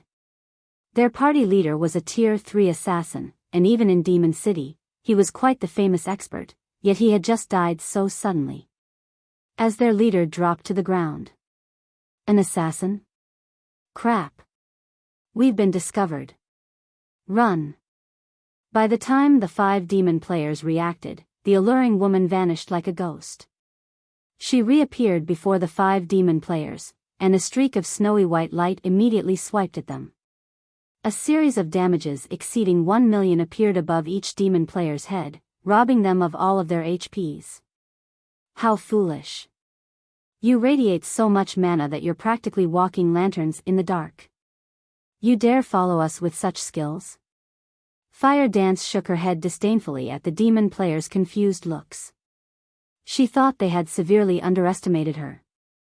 What Fire Dance didn't know is that in this era, when Tier 3 players were still extremely rare, everyone busily researched how they could best use their Tier 3 skills and spells. No one had time to spare on improving their mana control. Guild leader, I've taken care of the nearby demon players, Fire Dance reported to Shifeng after ensuring that she didn't detect any hostile players' mana signatures nearby. Good. Continue patrolling the area. If you run into too many demon players, call the Hell Legion's assassins for help, Shifeng said, nodding. He then returned his gaze toward the loot the demon patrol squad had dropped. He hadn't expected the squads to drop anything good. They were on par with NPC city soldiers, after all. NPC soldiers didn't drop anything noteworthy even when players killed them. Contrary to his expectations, however, the demons had dropped considerably valuable loot. The weapons and equipment were subpar, all level 110 plus standard secret silver and fine gold equipment, but the demons had dropped dark magic gold. Dark magic gold was an exceptionally rare epic material.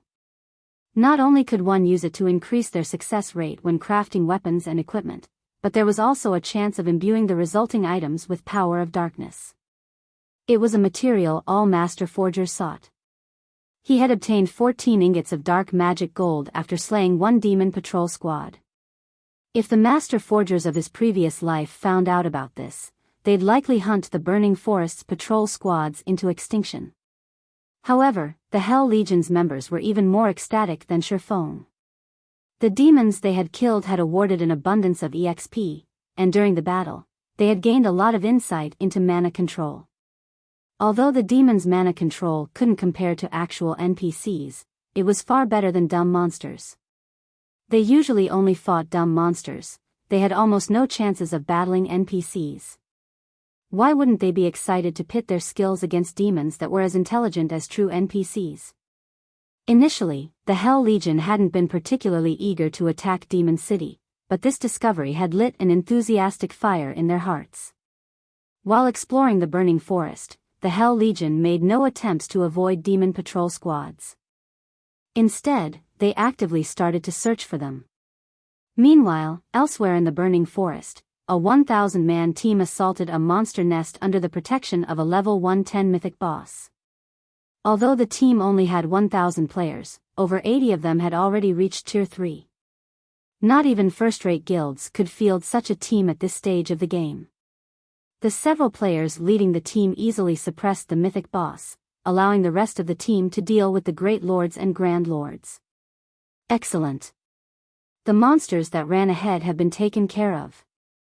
All Tier 3s, attack the boss, a valiant, level 108 man in black robes and wielding a golden staff shouted as he fought the mythic boss. The 80+ Tier 3 experts suddenly turned away from their targets, shifting their attention to the nest's boss. In less than 6 minutes, the mythic boss, which nearly everyone feared at this stage of the game, collapsed, dropping a pile of loot around its corpse. Although the independent teams watching from afar were tempted by the large number of items the mythic boss had dropped, none of them dared to steal the loot. The adventurer team raiding the monster nest was one of Demon City's large adventurer teams. The small organization was only inferior to the city's 2 guilds. Anyone that tried to steal from that adventurer team shouldn't dream of surviving in Demon City for long. Commander, Black Blind Man just sent a message stating that his party has discovered Demon's Heart's targets, a level 107, Tier 3 assassin quietly reported to the valiant man leading the team. They're already here? The valiant man grinned. Notify everyone. We'll head that way immediately. Black Blind Man is a cunning bastard. There's no way he stopped after notifying our team. If we take too long, there won't be anything left. Black Blind Man also warned that these players are incredibly strong. They actually had the upper hand over a demon patrol squad, the Tier 3 assassin said. They overpowered a patrol squad? I suppose they must be powerful. It's no wonder why Demon's Heart has offered such an excellent bounty, the valiant man said, nodding. Where are the targets now? He was very familiar with the demon patrol squad's strength. No ordinary 100-man Tier 3 team could take them on. Read latest chapters at Wuxia World. I don't know, the Tier 3 assassin awkwardly replied. Didn't Black Blind Man follow them? The valiant man asked curiously. He was also very familiar with the player known as Black Blind Man. Not only was the man powerful individually, but he was also one of the top-ranked assassins in Demon City. There was no way Black Blind Man would forego an opportunity like this. He's dead.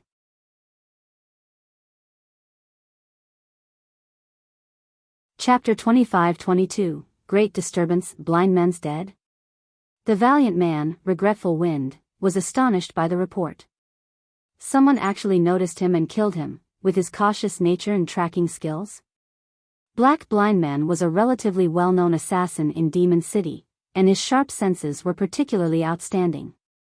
When Demon City's large adventurer teams, including Windtooth, targeted a specific player, they often hired Black Blind Man to track the player down. Regretful Wind had never heard of Black Blind Man running into issues when tracking a target. Emichim. According to Blind Man's teammates, his grinding party had been annihilated without any time to fight back. In a fit of rage, Blind Man logged off and contacted his close friends to notify everyone in the city. He wants Demon City's players to ambush the people who killed him, the Tier 3 assassin said, nodding. Unfortunately, his message is over 10 minutes old, and we don't have any new details about the invaders' whereabouts. Since those players can defeat a demon patrol squad, they must be fairly strong. I guess it isn't surprising to hear that they've killed Blind Man, but we have to hurry. Now that Blind Man has informed the public of the situation, many of the city's players will prepare for battle, Regretful Wind said, frowning. He wouldn't have much of an issue if Black Blind Man had simply informed the city's large adventurer teams. Only a small fraction of Demon City's player population consisted of large adventurer team members. Even if the adventurer teams mobilized all of their members, locating the intruders in the burning forest wouldn't be easy. If everyone in the city knew about them, however, locating the intruders would be a piece of cake, and the Windtooth adventurer team would have a lot more competition. Demon's Heart had offered an extraordinary bounty for these players' heads, with each intruder worth 10 demon crystals. Players could slay the monsters in demon territory for demon crystals, but the drop rate was incredibly low. Players could only increase their chances by hunting powerful monsters. Even the city's various large adventurer teams would be lucky to collect 10 or 20 demon crystals per day. Once players collected 20 demon crystals, they could apply for the challenge to earn a noble rank in the city. If they completed the challenge, they become one of Demon City's nobles and gain a significant boost to their strength. Even those with noble demon ranks had to acquire demon crystals to elevate their strength and position, although they would need even more demon crystals to do so. With the opportunity to earn 10 demon crystals per player killed before them, none of Demon City's residents would simply stand by and watch. Rest assured, Commander. I've already instructed our team to search the burning forest. It won't be long before we find the invaders. While I was grinding earlier, I also found a secret silver treasure chest and obtained an exotic perception potion. The potion can improve a player's senses and tracking abilities for 6 hours. Normally, players' tracks fade after an hour, but with this potion, I can even follow 4-hour-old tracks. If we make our way to Blindman's last known location, we should easily be able to locate these players, the Tier 3 assassin said, smiling. Even with the rest of Demon City's players after then, ordinary teams will be helpless against players this strong. We have more than enough time to claim the bounty. Good. We'll set off immediately. Once we locate our targets, you'll receive 10% of the bounty for your contributions. Also, instruct our brothers and sisters in the city to bring the trump cards we've kept hidden. Regretful Wind declared. Aren't you giving these newcomers a little too much credit, Commander? We've already stopped the Battle Wolves' invasion. How strong could a bunch of nobodies from the Dark Den possibly be? The Tier 3 assassin asked disdainfully. The Dark Den was merely a small otherworld, with a pitifully low number of players. The otherworld's total player population didn't even come close to half of the players in an ordinary kingdom. The only advantages the Dark Den had were its impressive leveling environment and abundance of skill and spell books. There was no way such a small world could produce experts as powerful as those in Demon City. I know, but each of them is worth 10 demon crystals. Letting a single player escape would be a waste, and I doubt that Demon's Heart will be so generous in the future, Regretful Wind said. Regretful Wind had never once been wary of the invaders. Battle Wolves had tried to invade Demon City with over 100,000 experts, yet the Super Guild's army had been obliterated before it had even reached the city. If not even Battle Wolves could make it through the burning forest, what could a few hundred invaders accomplish? What Regretful Wind truly minded was the demon crystals Demon's Heart had offered. I understand. I'll notify our members in the city right away. The Tier 3 assassin then did as he promised. Meanwhile, a great disturbance had rocked Demon City. This is our chance to get rich. 10 demon crystals per person. We won't let anyone get in our adventurer team's way. The intruders have already appeared in the burning forest's outer region. Inform out nearby members immediately. We must find them before other teams do. Invader hunting team recruiting. Anyone who wants to earn demon crystals should apply quickly. As Black Blind Man's friends spread the word, everyone in Demon City was in a frenzy. Over 100,000 players rushed toward the burning forest like a bunch of madmen. When Troubled Times, who rested in one of the city's high-class bars, heard the news, his expression turned gloomy. He hadn't thought that Sherfong would actually come here. There's no need to worry, Commander Troubled. Now that this matter has caused such a commotion, the large adventurer teams we've hired won't be the only ones on the hunt. Medium adventurer teams are also on the move. Even if every super guild in the Ten Saints Empire worked together, they'd never get past so many experts. A man in silver armor tried to reassure Troubled Times when he saw the man's concern. That's right.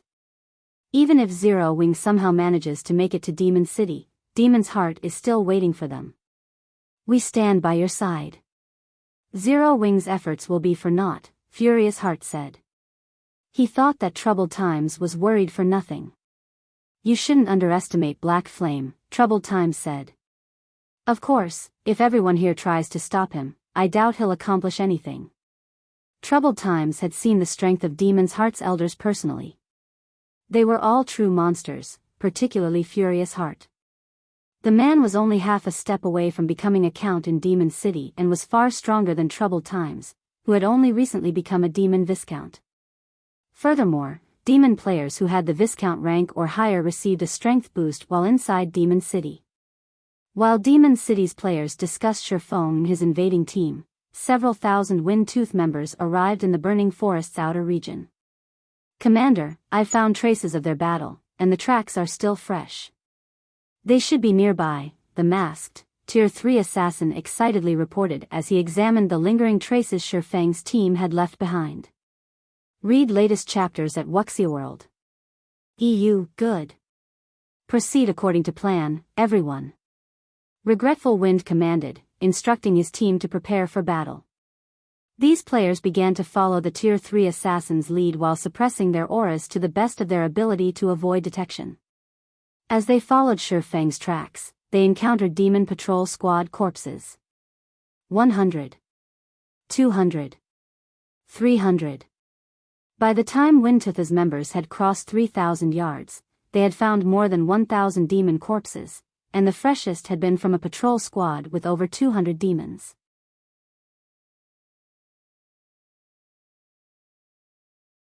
Chapter 25-23, Run, why are there so many fallen demon patrol squads?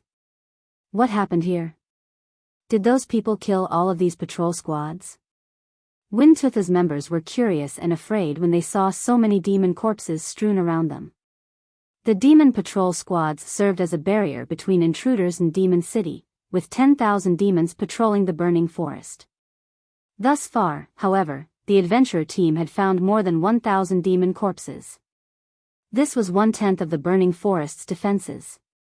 "Commander, there's something you need to see," the masked, Tier 3 assassin, who had scouted ahead, reported in the team chat. All of the team members put up their guard the moment they heard the assassin. Meanwhile, Regretful Wind hurried to the assassin's side. Finding his comrade, Regretful Wind arrived before a forested area laden with player corpses. To his surprise, however, there was no sign of battle. Some of the weapons and equipment the players had dropped hadn't been touched, and after a quick glance around, Regretful Wind counted more than 200 bodies. Based on how organized the corpses lay, it looked as if death had befallen them as the group marched through the forest. It was almost as if the battle had ended as abruptly as it had begun, and none of these players had had a chance to react to the attack. While scanning the dead, Regretful Wind quickly noticed the familiar faces of several Tier 3 experts. He clearly wasn't pleased about it either. How was Misty Ghost's main force annihilated? Regretful Wind stared at the fallen team in confusion. What happened here? Misty Ghost was a relatively famous medium-scale adventurer team based in Demon City. Although the adventurer team had fewer than 2,000 members, it had over 30 Tier 3 experts, including 1 Demon Viscount and 10 Demon Barons. Even Wind-Tooth would struggle to defeat Misty Ghost. And yet, Misty Ghost's main force had died here. They hadn't even had a chance to fight back. It was unbelievable. "I don't see Misty Ghost's commander, 7 constellations, among the corpses, Commander," the Tier 3 assassin reported after carefully examining the bodies. "He's not here?" Regretful Wind took a closer look at the slain players, as well, and just as the masked assassin had said, 7 constellations wasn't present. He breathed a deep sigh of relief. 7 constellations was Misty Ghost's sole Demon Viscount and one of the top 10 assassins in the Demon City. Even Regretful Wind would have a hard time defeating the man. If 7 constellations had died as suddenly as his team, Regretful Wind's prey would be far stronger than he has surmised. "I have found traces of a battle. It's possible that he and his surviving teammates were involved," the masked assassin said as he looked toward the towering trees some distance away. The trees were large enough that it would take several people to wrap their arms around the trunks, but they had been sliced cleanly through. Moreover, lingering life auras clung to the trees. The fight wasn't that long ago. Misty Ghost's members must have encountered the invaders. "They might still be fighting as we speak," Regretful Wind guessed, staring at the bisected trees. "Notify the team. We're going after them, and we won't bother hiding our presence." "Understood." The masked assassin nodded before contacting the team. Wind-Tooth's several thousand members charged past the cut trees, and they made no attempt to hide. It wasn't long before they encountered another group boldly marching through the forest. The group had more than 4,000 players, and Windtooth's members tensed when they saw them. "I see you've picked up the scent, as well, Old Wind," the savage woman carrying 2 dark blue axes and leading the group said, smiling at Regretful Wind. "This is interesting. Now, all of Demon City's top 3 adventurer teams are here. I suppose this is only the second time since the fight with Battle Wolves," a dignified, debonair man carrying an ancient bow spoke up. When they heard the 2 leaders, Windtooth's members released a held breath. These 2 were the commanders from Crimson Sand and Eternal Night, 2 of Demon City's top adventurer teams. They were also Regretful Wind's old acquaintances. "Indeed. The last time we worked together, we helped Demon's Heart secure more territory," Regretful Wind said. Smiling, he continued, "Well? How are we going to split the profits this time?" Regretful Wind was very familiar with the 2 players before him. Since they had found each other in the forest, Windtooth had lost its chance to monopolize the bounty rewards. But the encounter also eased the pressure on Regretful Wind's adventurer team. No force that could instantly wipe out Misty Ghost's main force should be underestimated. Even Windtooth would suffer tremendous losses if it tried to take on such a force alone. If his adventurer team worked with Crimson Sand and Eternal Night, however, the 3 teams could minimize their losses and maximize their profits. "There's not much to consider. We'll split them evenly. I'm sure you find this acceptable, correct?" Helpless Smile, the bow-carrying man who commanded Eternal Night, said. Flame Feather, Crimson Sand's commander, nodded in agreement. "Deal. That way, we won't have to compete for contribution and can divide the work," Regretful Wind replied without hesitation. If their 3 adventurer teams tried to outdo each other, the fight would descend into chaos. Doing so would only weaken their teams. The gains weren't worth the losses. Rather, they'd all be better off cooperating, maximizing their combat power. None of the 3 teams even considered that they might be ripped off by another. Each of the teams was on par with the others, and they all had around 3 or 4 demon viscounts and 30 demon barons. They each also had around 70 or 80 tier 3 experts. Good. That settles it. When we find the rumored monster, I'll hold him back. Old Wind and Smile, back me up from the sides, Flame Feather said. Regretful Wind was the 3rd-ranked elementalist in Demon City, and one of the publicly acknowledged top 10 experts in the city. Although Helpless Smile wasn't quite as powerful, he still ranked among the top 15 experts in Demon City. In a support role, he was one of the 5 best players in the city. No problem. Neither Regretful Wind nor Helpless Smile objected to Flame Feather's plan. She was the strongest melee player among their adventurer teams, after all. Flame Feather was also the only 3-star Viscount in any of their teams, only 1 step away from becoming a Count.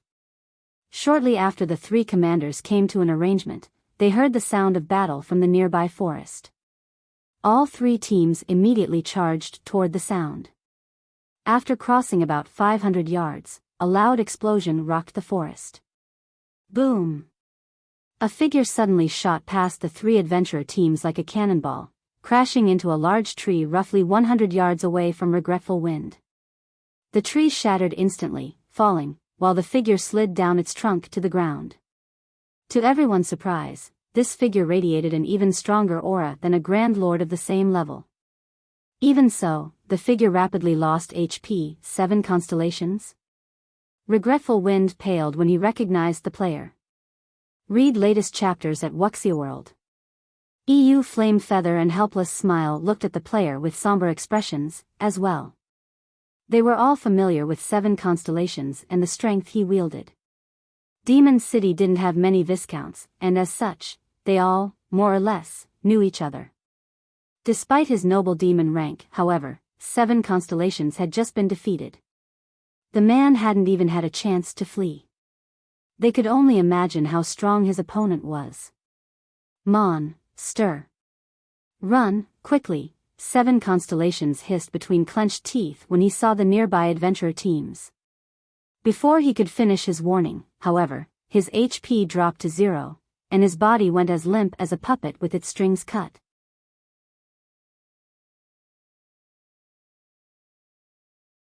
Chapter 25-24, She is the Monster? The 3 adventurer team's members were senseless when 7 constellations died.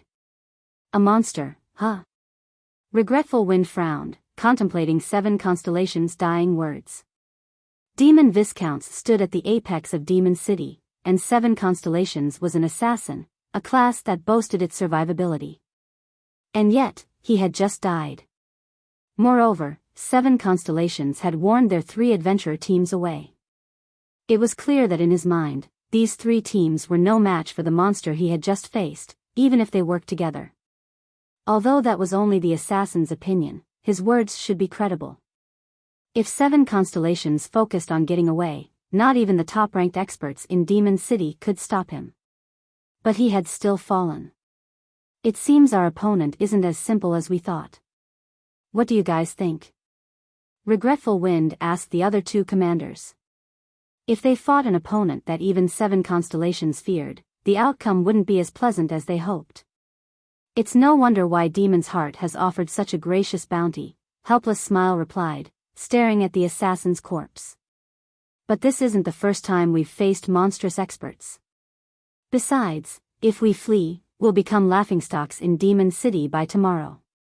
Although Helpless Smile felt the weight of 7 constellations' warning, it wasn't enough to order a retreat. Even if these intruders are powerful, there's no guarantee that we can't defeat them, Flame Feather agreed with a nod. Fighting spirit burned in her eyes as she launched into another charge. Don't forget, we have the home ground advantage. Our opponent may be a monster, but we'll still make him suffer. Monster-like experts were something to be feared. Ordinary Tier 3 experts had no hope against such players. However, their adventurer teams had fought monster-like experts before, particularly during the fight with Battle Wolves. Yet, these monstrous experts hadn't been powerful enough to save the guild from its miserable defeat in the Burning Forest. Furthermore, their adventurer teams had grown stronger since then. She was confident that they could hold their ground against monster-like experts and that they still had a chance at victory. The members of all 3 adventurer teams nodded in agreement with Flame Feather's sentiment. Achieving victory might be difficult if their teams fought alone, but they had all agreed to work together. Not even the 10 Saints Empire's superpowers would dare to take on their combined force, much less a measly team of 300+. It wasn't long after she finished speaking, however, that everyone noticed a lithe figure beside 7 Constellations' corpse. The figure silently looted the assassin's body as if she didn't have a care in the world. What amazing concealment techniques! Surprise flashed in Regretful Wind's eyes when he saw the woman who had abruptly appeared. As demon players, their perception of non-demon races' life signatures was incredibly powerful. Even an assassin in stealth would have a hard time hiding from demon players, especially with less than 100 yards between them. However, they couldn't seem to detect a trace of the female assassin's presence. The woman's mastery of concealment arts was unrivaled, even in Demon City. Is she the monster 7 Constellations warned us about? Helpless Smile's expression tensed as he watched the alluring woman a short distance away. If he encountered the assassin normally, she'd kill him 9 out of 10 times. He finally realized, more or less, why 7 Constellations had failed to escape. Interesting. I'm going to fight her. Flame Feather declared, her fighting spirit reaching its peak. She then activated demonification charged at the female assassin, wielding her axes. As the only 3-star demon Viscount, activating her demonification would not only strengthen her physique by a large margin, but her basic attributes would also undergo a qualitative transformation. In her demon form, every action she took could transform the terrain around her.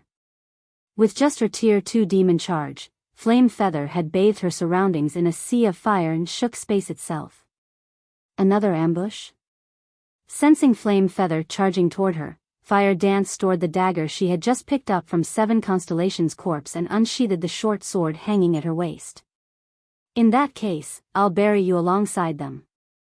Fire Dance then swung 1,000 transformations through the empty air before her. Tier 3 skill, Triple Flash. 3 streaks of black light shot toward Flame Feather, one after another and as fast as lightning. However, Flame Feather's enhanced physique allowed her to brandish her axes during her charge in turn. Tier 3 skill, Demon Storm. Boom. Boom. Boom. A series of explosions echoed throughout the forest, and the powerful shockwaves knocked down trees while stirring dirt and debris into the air. Among the chaos, Flame Feather stumbled 3 steps back as a damage of over -50,000 appeared above her head. The difference between the two women's strengths was clear. What? Flame Feather was pushed back even in her demon form? The scene astonished Helpless Smile. He was perfectly aware of how powerful Flame Feather became after activating demonification. She was undoubtedly the strongest player among 3 adventurer teams. In her demon form, Flame Feather's Tier 3 skills were nearly as powerful as Tier 4 attacks, yet she had just lost a competition of strength against this human assassin. Amazing. It's no wonder why 7 constellations called you a monster and assumed that we're no match for you, Flame Feather said, the flame of passion in her eyes burning even brighter than before. She launched into another charge, continuing, if I were alone, I wouldn't be a match for you, but in this forest, I'm not your only opponent. Regretful Wind finished activating his demonification as Flame Feather finished her statement, and he began to chant an incantation. When he completed it, he slammed the butt of his staff on the ground, and a golden, 2-fold magic array appeared under his feet. Tier 3 spell, Earthen Roar. Suddenly, the earth beneath Fire Dance's feet burst, exploding with countless streaks of light. Meanwhile, Helpless Smile didn't waste time. After activating demonification, he pulled the string of his ancient bow and launched 6 arrows into the sky, which formed a 6-pointed star above the assassin. Tier 3 skill, Demon Thorns. As the star-shaped magic array took form, pitch-black magic arrows descended, each with the power of a Grand Lord-ranked archaic species. Under Helpless Smile's control, a total of 18 magic arrows fell, diverting Fire Dance's attention away from Flame Feather. The nearby adventurer team members gaped, impressed by their commander's coordination. They had never guessed that those 3 would be so strong when they worked together. How was this still a battle between players? It was basically a fight between monsters. Not even Battle Wolves monster-level experts could stop their 3 commanders when they cooperated. With attacks coming in from all directions, Fire Dance was forced to activate a life-saving skill. She immediately used shadow steps to appear behind Flame Feather, evading the countless streaks of light. She dodged most of the 18 magic arrows, relying on Wind Step's brief invulnerability to block 5 unavoidable shots. She then tried to block the 2 incoming axes with 1,000 transformations. Boom! Fire Dance didn't have time to use a skill to block the axes, filled with power of darkness, in time, and as her short sword collided with Flame Feather's weapons, she was sent flying, losing 70,000 HP in the process. She didn't even have 1 million total HP, and the strike claimed a visible chunk. All hail the commanders. So what if she's a monster? She's still at a disadvantage against our commanders. The adventurer team members were ecstatic and overcome with pride to see one of their commanders dominate this monstrous assassin. The various superpowers monster-level experts were a nightmare for adventurer teams like theirs. Although their teams had defeated Battle Wolves' monstrous players, that had only been possible because of Demon's Heart's help. To be precise, their 3 adventurer teams had merely played a support role. However, their teams now had the strength to deal with monster-level experts, too. Now that she's alone, we can't let her escape. Flame Feather shouted to Regretful Wind and Helpless Smile. Fire Dance was clearly the invader's cornerstone, and since she was alone, this was the perfect chance to take her out. If they could not defeat her, and she regrouped with her allies, dealing with her would prove far more challenging. Relax. I've already had people set up a spatial barrier. She might be an assassin, but she won't get away that easily. Regretful Wind replied, grinning.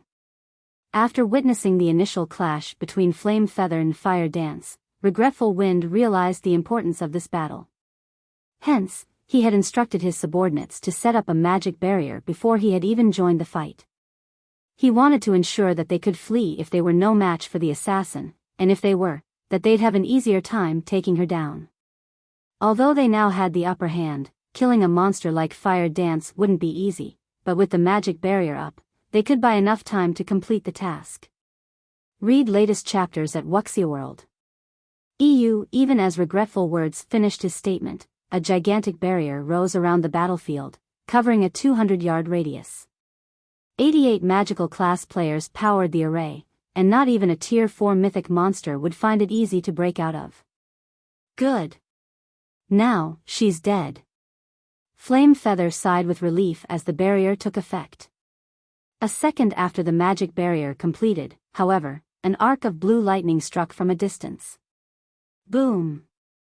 Everyone heard the sound of glass shattering as the sturdy barrier disintegrated into particles of light.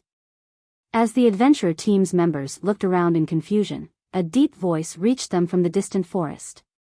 It seems you've taken good care of my companion, but since you're looking for a fight, let me join in.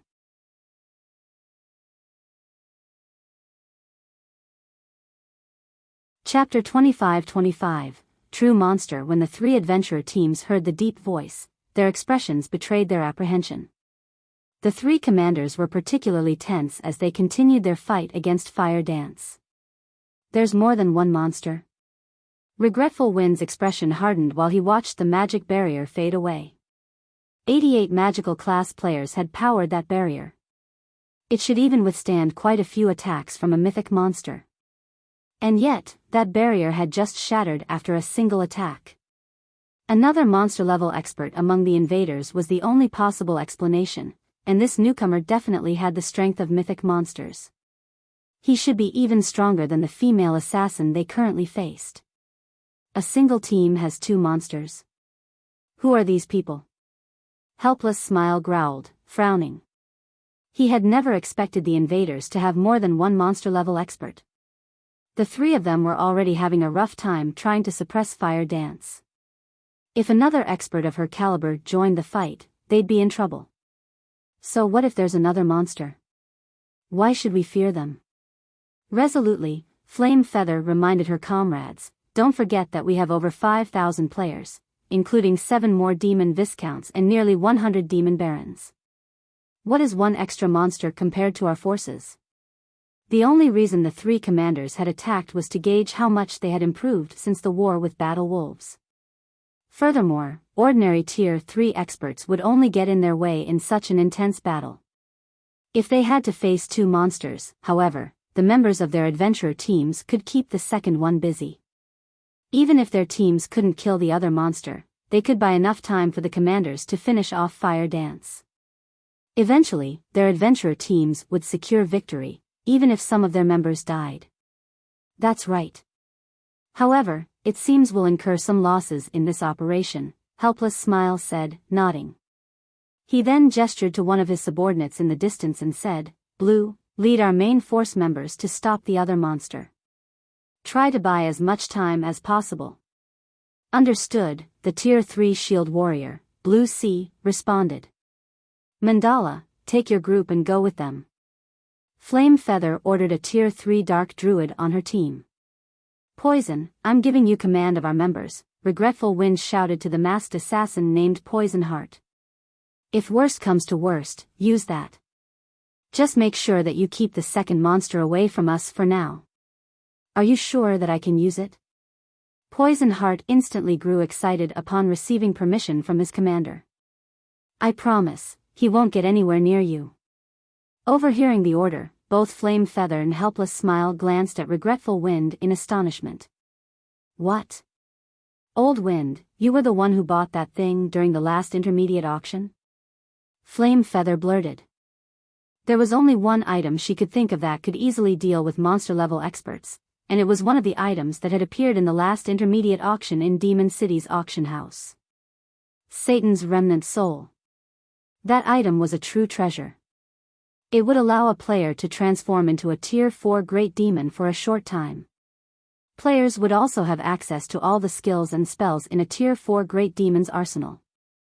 Satan's Remnant Soul's only flaw was its short, 30-minute duration. Even so, every demon player in Demon City had gone crazy over the item. Aside from the strength boost, Satan's remnant soul granted players better control over power of darkness, albeit temporarily. This experience would be immensely helpful when players took the challenges to increase their demon ranks. Just having a Satan's remnant soul in one's bag was a major deterrent for the city's various major powers. No power or adventurer team wanted to incur the wrath of a Tier 4 great demon, after all. When the Satan's remnant soul had been put up for auction, Demon City's various major powers had bid for it like madmen. Moreover, the seller didn't accept coins, but demon crystals, which were the standard form of currency in Demon City's intermediate auctions. In the end, someone had purchased the Satan's remnant soul for an astronomical sum of 1,000 demon crystals, but the buyer hasn't revealed their identity. The mystery of who now owned the item had been a hot topic among the city's major powers. Even Helpless Smile flashed regretful whined a surprised look. He had never dreamed that Windtooth had hidden such a powerful trump card. If Eternal Night had clashed with Windtooth, the consequences would have been dire for his adventurer team. That being said, he had to admit that he was glad to work with Windtooth right now. Emicham. I dug up practically everything we had to win it, Regretful Wind proudly confirmed. I had wanted to save it for a fight against a superior mythic, but I don't mind using it to annihilate these invaders. I will say this, however, any invader Poison Heart kills belongs to Windtooth. Since you're willing to go to such lengths, we won't take advantage of you. Don't worry, Helpless Smile agreed, nodding. That's right. We won't ask for any loot from an invader the Great Demon slays. I'd be even happier if the Great Demon takes care of the two monsters, Flame Feather said, laughing. She had been confident that the three of them could defeat Fire Dance eventually with the magic barrier to back them up, but now that the barrier had fallen, they wouldn't be able to stop the assassin if she focused on fleeing. This battle would go much smoother if Poison Heart could take care of the two monstrous invaders. In the fields, monster-level experts posed an extraordinary threat, especially if they had no qualms with hit-and-run tactics. They were an absolute nightmare to deal with. That's reassuring, Regretful Wind said. He then turned toward Poison Heart and said, since the two commanders have agreed, use it, Poison. The Satan's remnant soul was precious, and there was almost no chance that another would go up for auction, but obtaining the monster-level experts' weapons and equipment would make it a worthwhile transaction. The superb quality of their weapons and equipment was a large part of the reason that monster-level experts were so much stronger than peak experts. He could likely earn back the cost of using the Satan's remnant soul with just one of their weapons or equipment pieces, possibly even more. Poison Heart was elated as he pulled a black bottle from his bag and started to remove the seal. He had hoped he could use the Satan's remnant soul to help him become a 2-star Viscount, but because the item was so valuable, he didn't want to use it solely for his promotion. He had wanted to save it until he could use it to kill 2 birds with 1 stone, which was why the item had remained in his bag for so long. Now that he had found the perfect opportunity, he wouldn't hold back. Once Poison Heart had removed the seal, he doubled in size, and 2 pairs of jet black wings, enveloped in fire, grew from his back. So strong. So, this is the power of a Tier 4 Great Demon. Poison Heart exclaimed as he felt an immense power course through his veins. So much strength. Absolute power. This omnipotent feeling was intoxicating. Sure enough, a great demon is truly awe-inspiring. Poison can now likely slay all of the intruders without our help. Helpless Smile said. He couldn't help but feel a little jealous as he gazed at Poison Heart's new form and sensed the assassin's intense aura. Poison, I'll leave the rest to you. Remember, you need to finish this battle quickly. We won't be able to hold on for long. Regretful Wind shouted to his subordinate before casting another spell against Fire Dance. Leave it to me, Commander. I'll make sure they all die. Poison Heart declared. He flapped his wings and flew straight toward the source of the deep voice. He was so fast that the team's Tier 2 demon players didn't even have time to react. So fast. These invaders are dead now. The 3 adventurer team's members were astonished when Poison Heart vanished in the blink of an eye. Some of them even pitted Shifeng's team. Even working together, their teams wouldn't have been a match for Shi Feng's people if they had attacked before the Battle Wolves Crusade, but after that fight, they had gained a bountiful harvest that had helped them undergo qualitative transformations. Now, with the Great Demon, Poison Heart, by their side, they were all confident that their teams could repel Battle Wolves' army by themselves, let alone a laughable team of 300+ experts. What a pity. It seems your companion is doomed. Flame Feather said, grinning as she brandished her axes at Fire Dance. I think you're the one that should pray for your friend. Fire Dance rolled her eyes at the other woman. I think you've misunderstood something from the very beginning. Misunderstood? And what would that be?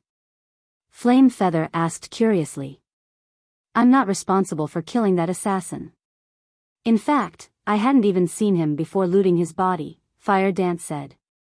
I only came to collect the items.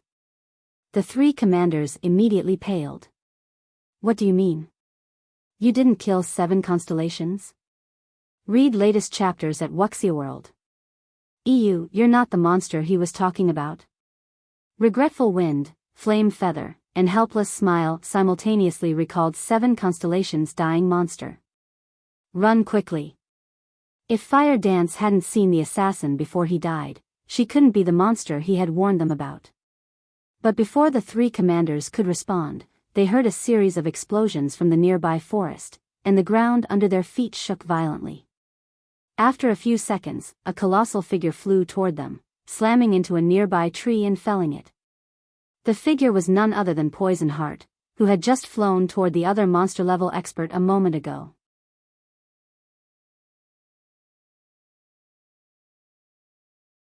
Chapter 25-26, Despair of 3 Adventurer Teams, Poison. Regretful Wind was shocked when he saw Poison Heart's miserable figure lying at the base of the collapsed tree. Right now, the assassin was a bona fide Tier 4 being.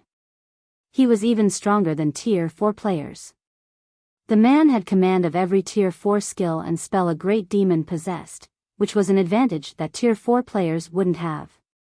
And yet, someone had thrown Poison Heart with an attack. When Flame Feather and Helpless Smile saw this, they found the scene incredibly familiar. They had encountered 7 constellations in the same way. Is the monster 7 constellations referred to in that area of the forest? Helpless Smile tensed as he recalled the other assassin's warning. They had gone to great lengths to corner Fire Dance, yet just when they thought they had curbed the monster 7 constellations had warned them about, reality's punchline hit them. Flame Feather was also momentarily dazed over the unexpected revelation, and for a moment, she forgot about her fight with Fire Dance, very nearly letting the female assassin kill her. After a brief moment of silence, a man emerged from between the nearby trees. He was fully clad in pitch-black light armor and hid his appearance under a black cloak. 2 long swords hung from his belt, and the frightening amount of mana he radiated formed a layer of mist around his body. Within the burning forest, he looked like the Grim Reaper, and everyone who saw him felt chills crawl down his spine. The 3 adventurer team's main force members, who had been prepared to follow Poison Heart into battle, glanced back at their commanders. None of them were sure whether or not they should try to confront this invader. If this man had even thrown Poison Heart, who had transformed into a great demon, they'd suffer an even worse fate. It was highly likely that they'd die instantly just like 7 constellations did. The mana he's radiating is practically even denser than Poison Heart's. Is he really just a Tier 3 player? Flame Feather exclaimed when she saw Shi Feng. Although determining a player's strength by the mana they radiated wasn't possible, the more mana wafting from one's body, the stronger their skills and spells would be. They'd also have higher physical stats and could more easily exhibit combat power beyond their limits. The amount of mana under his control was precisely the reason Poison Heart had felt omnipotent after reaching Tier 4. However, this Tier 3 swordsman commanded even more mana than Poison Heart did after his transformation. It was unbelievable. Could he have unlocked his mana body's full potential? Regretful Wind thought of a possibility as he sensed the immense amount of mana surrounding Shi Feng. He couldn't think of any other reason that would let a Tier 3 player command so much mana. Is a fully unlocked mana body really this strong? Helpless Smile wondered, skeptical about Regretful Wind's guess. As demon players, unlocking their mana body's potential proved far more difficult than it was for human players because their body structure was completely different. Hence, Demon City's players hadn't paid much attention to their mana body's potential.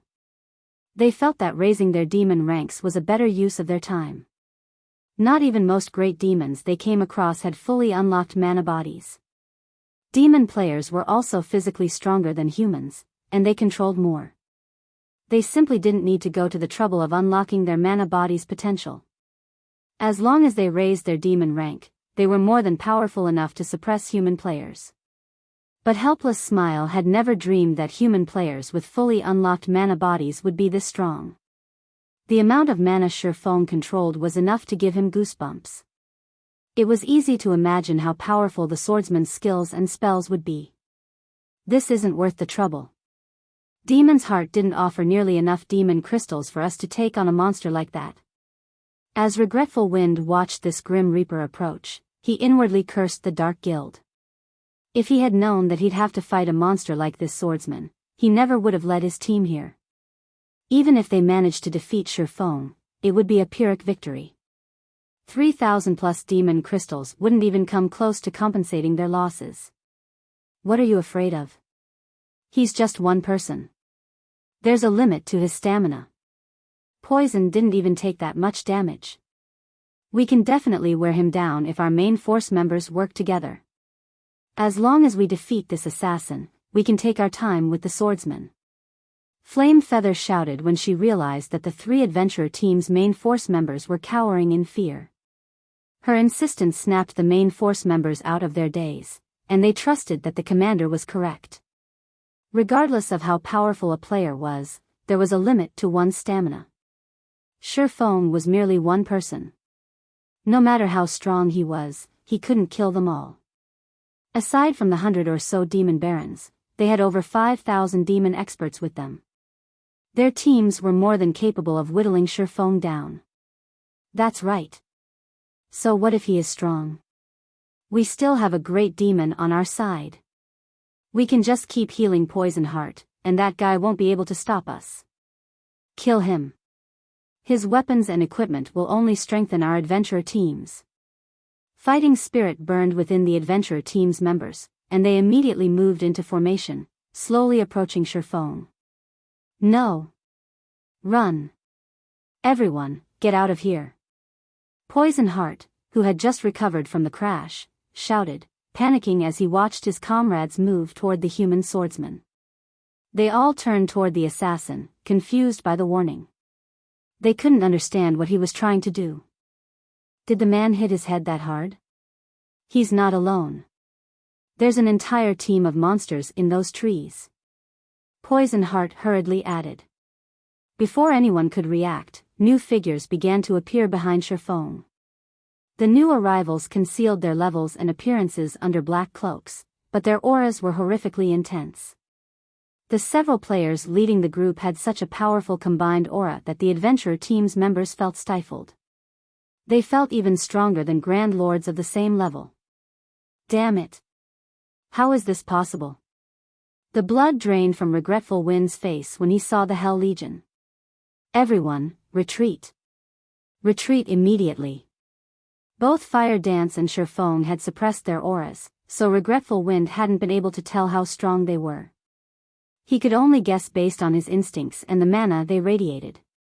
The Hell Legion members didn't bother to hide their auras, however. Read latest chapters at Wuxia World.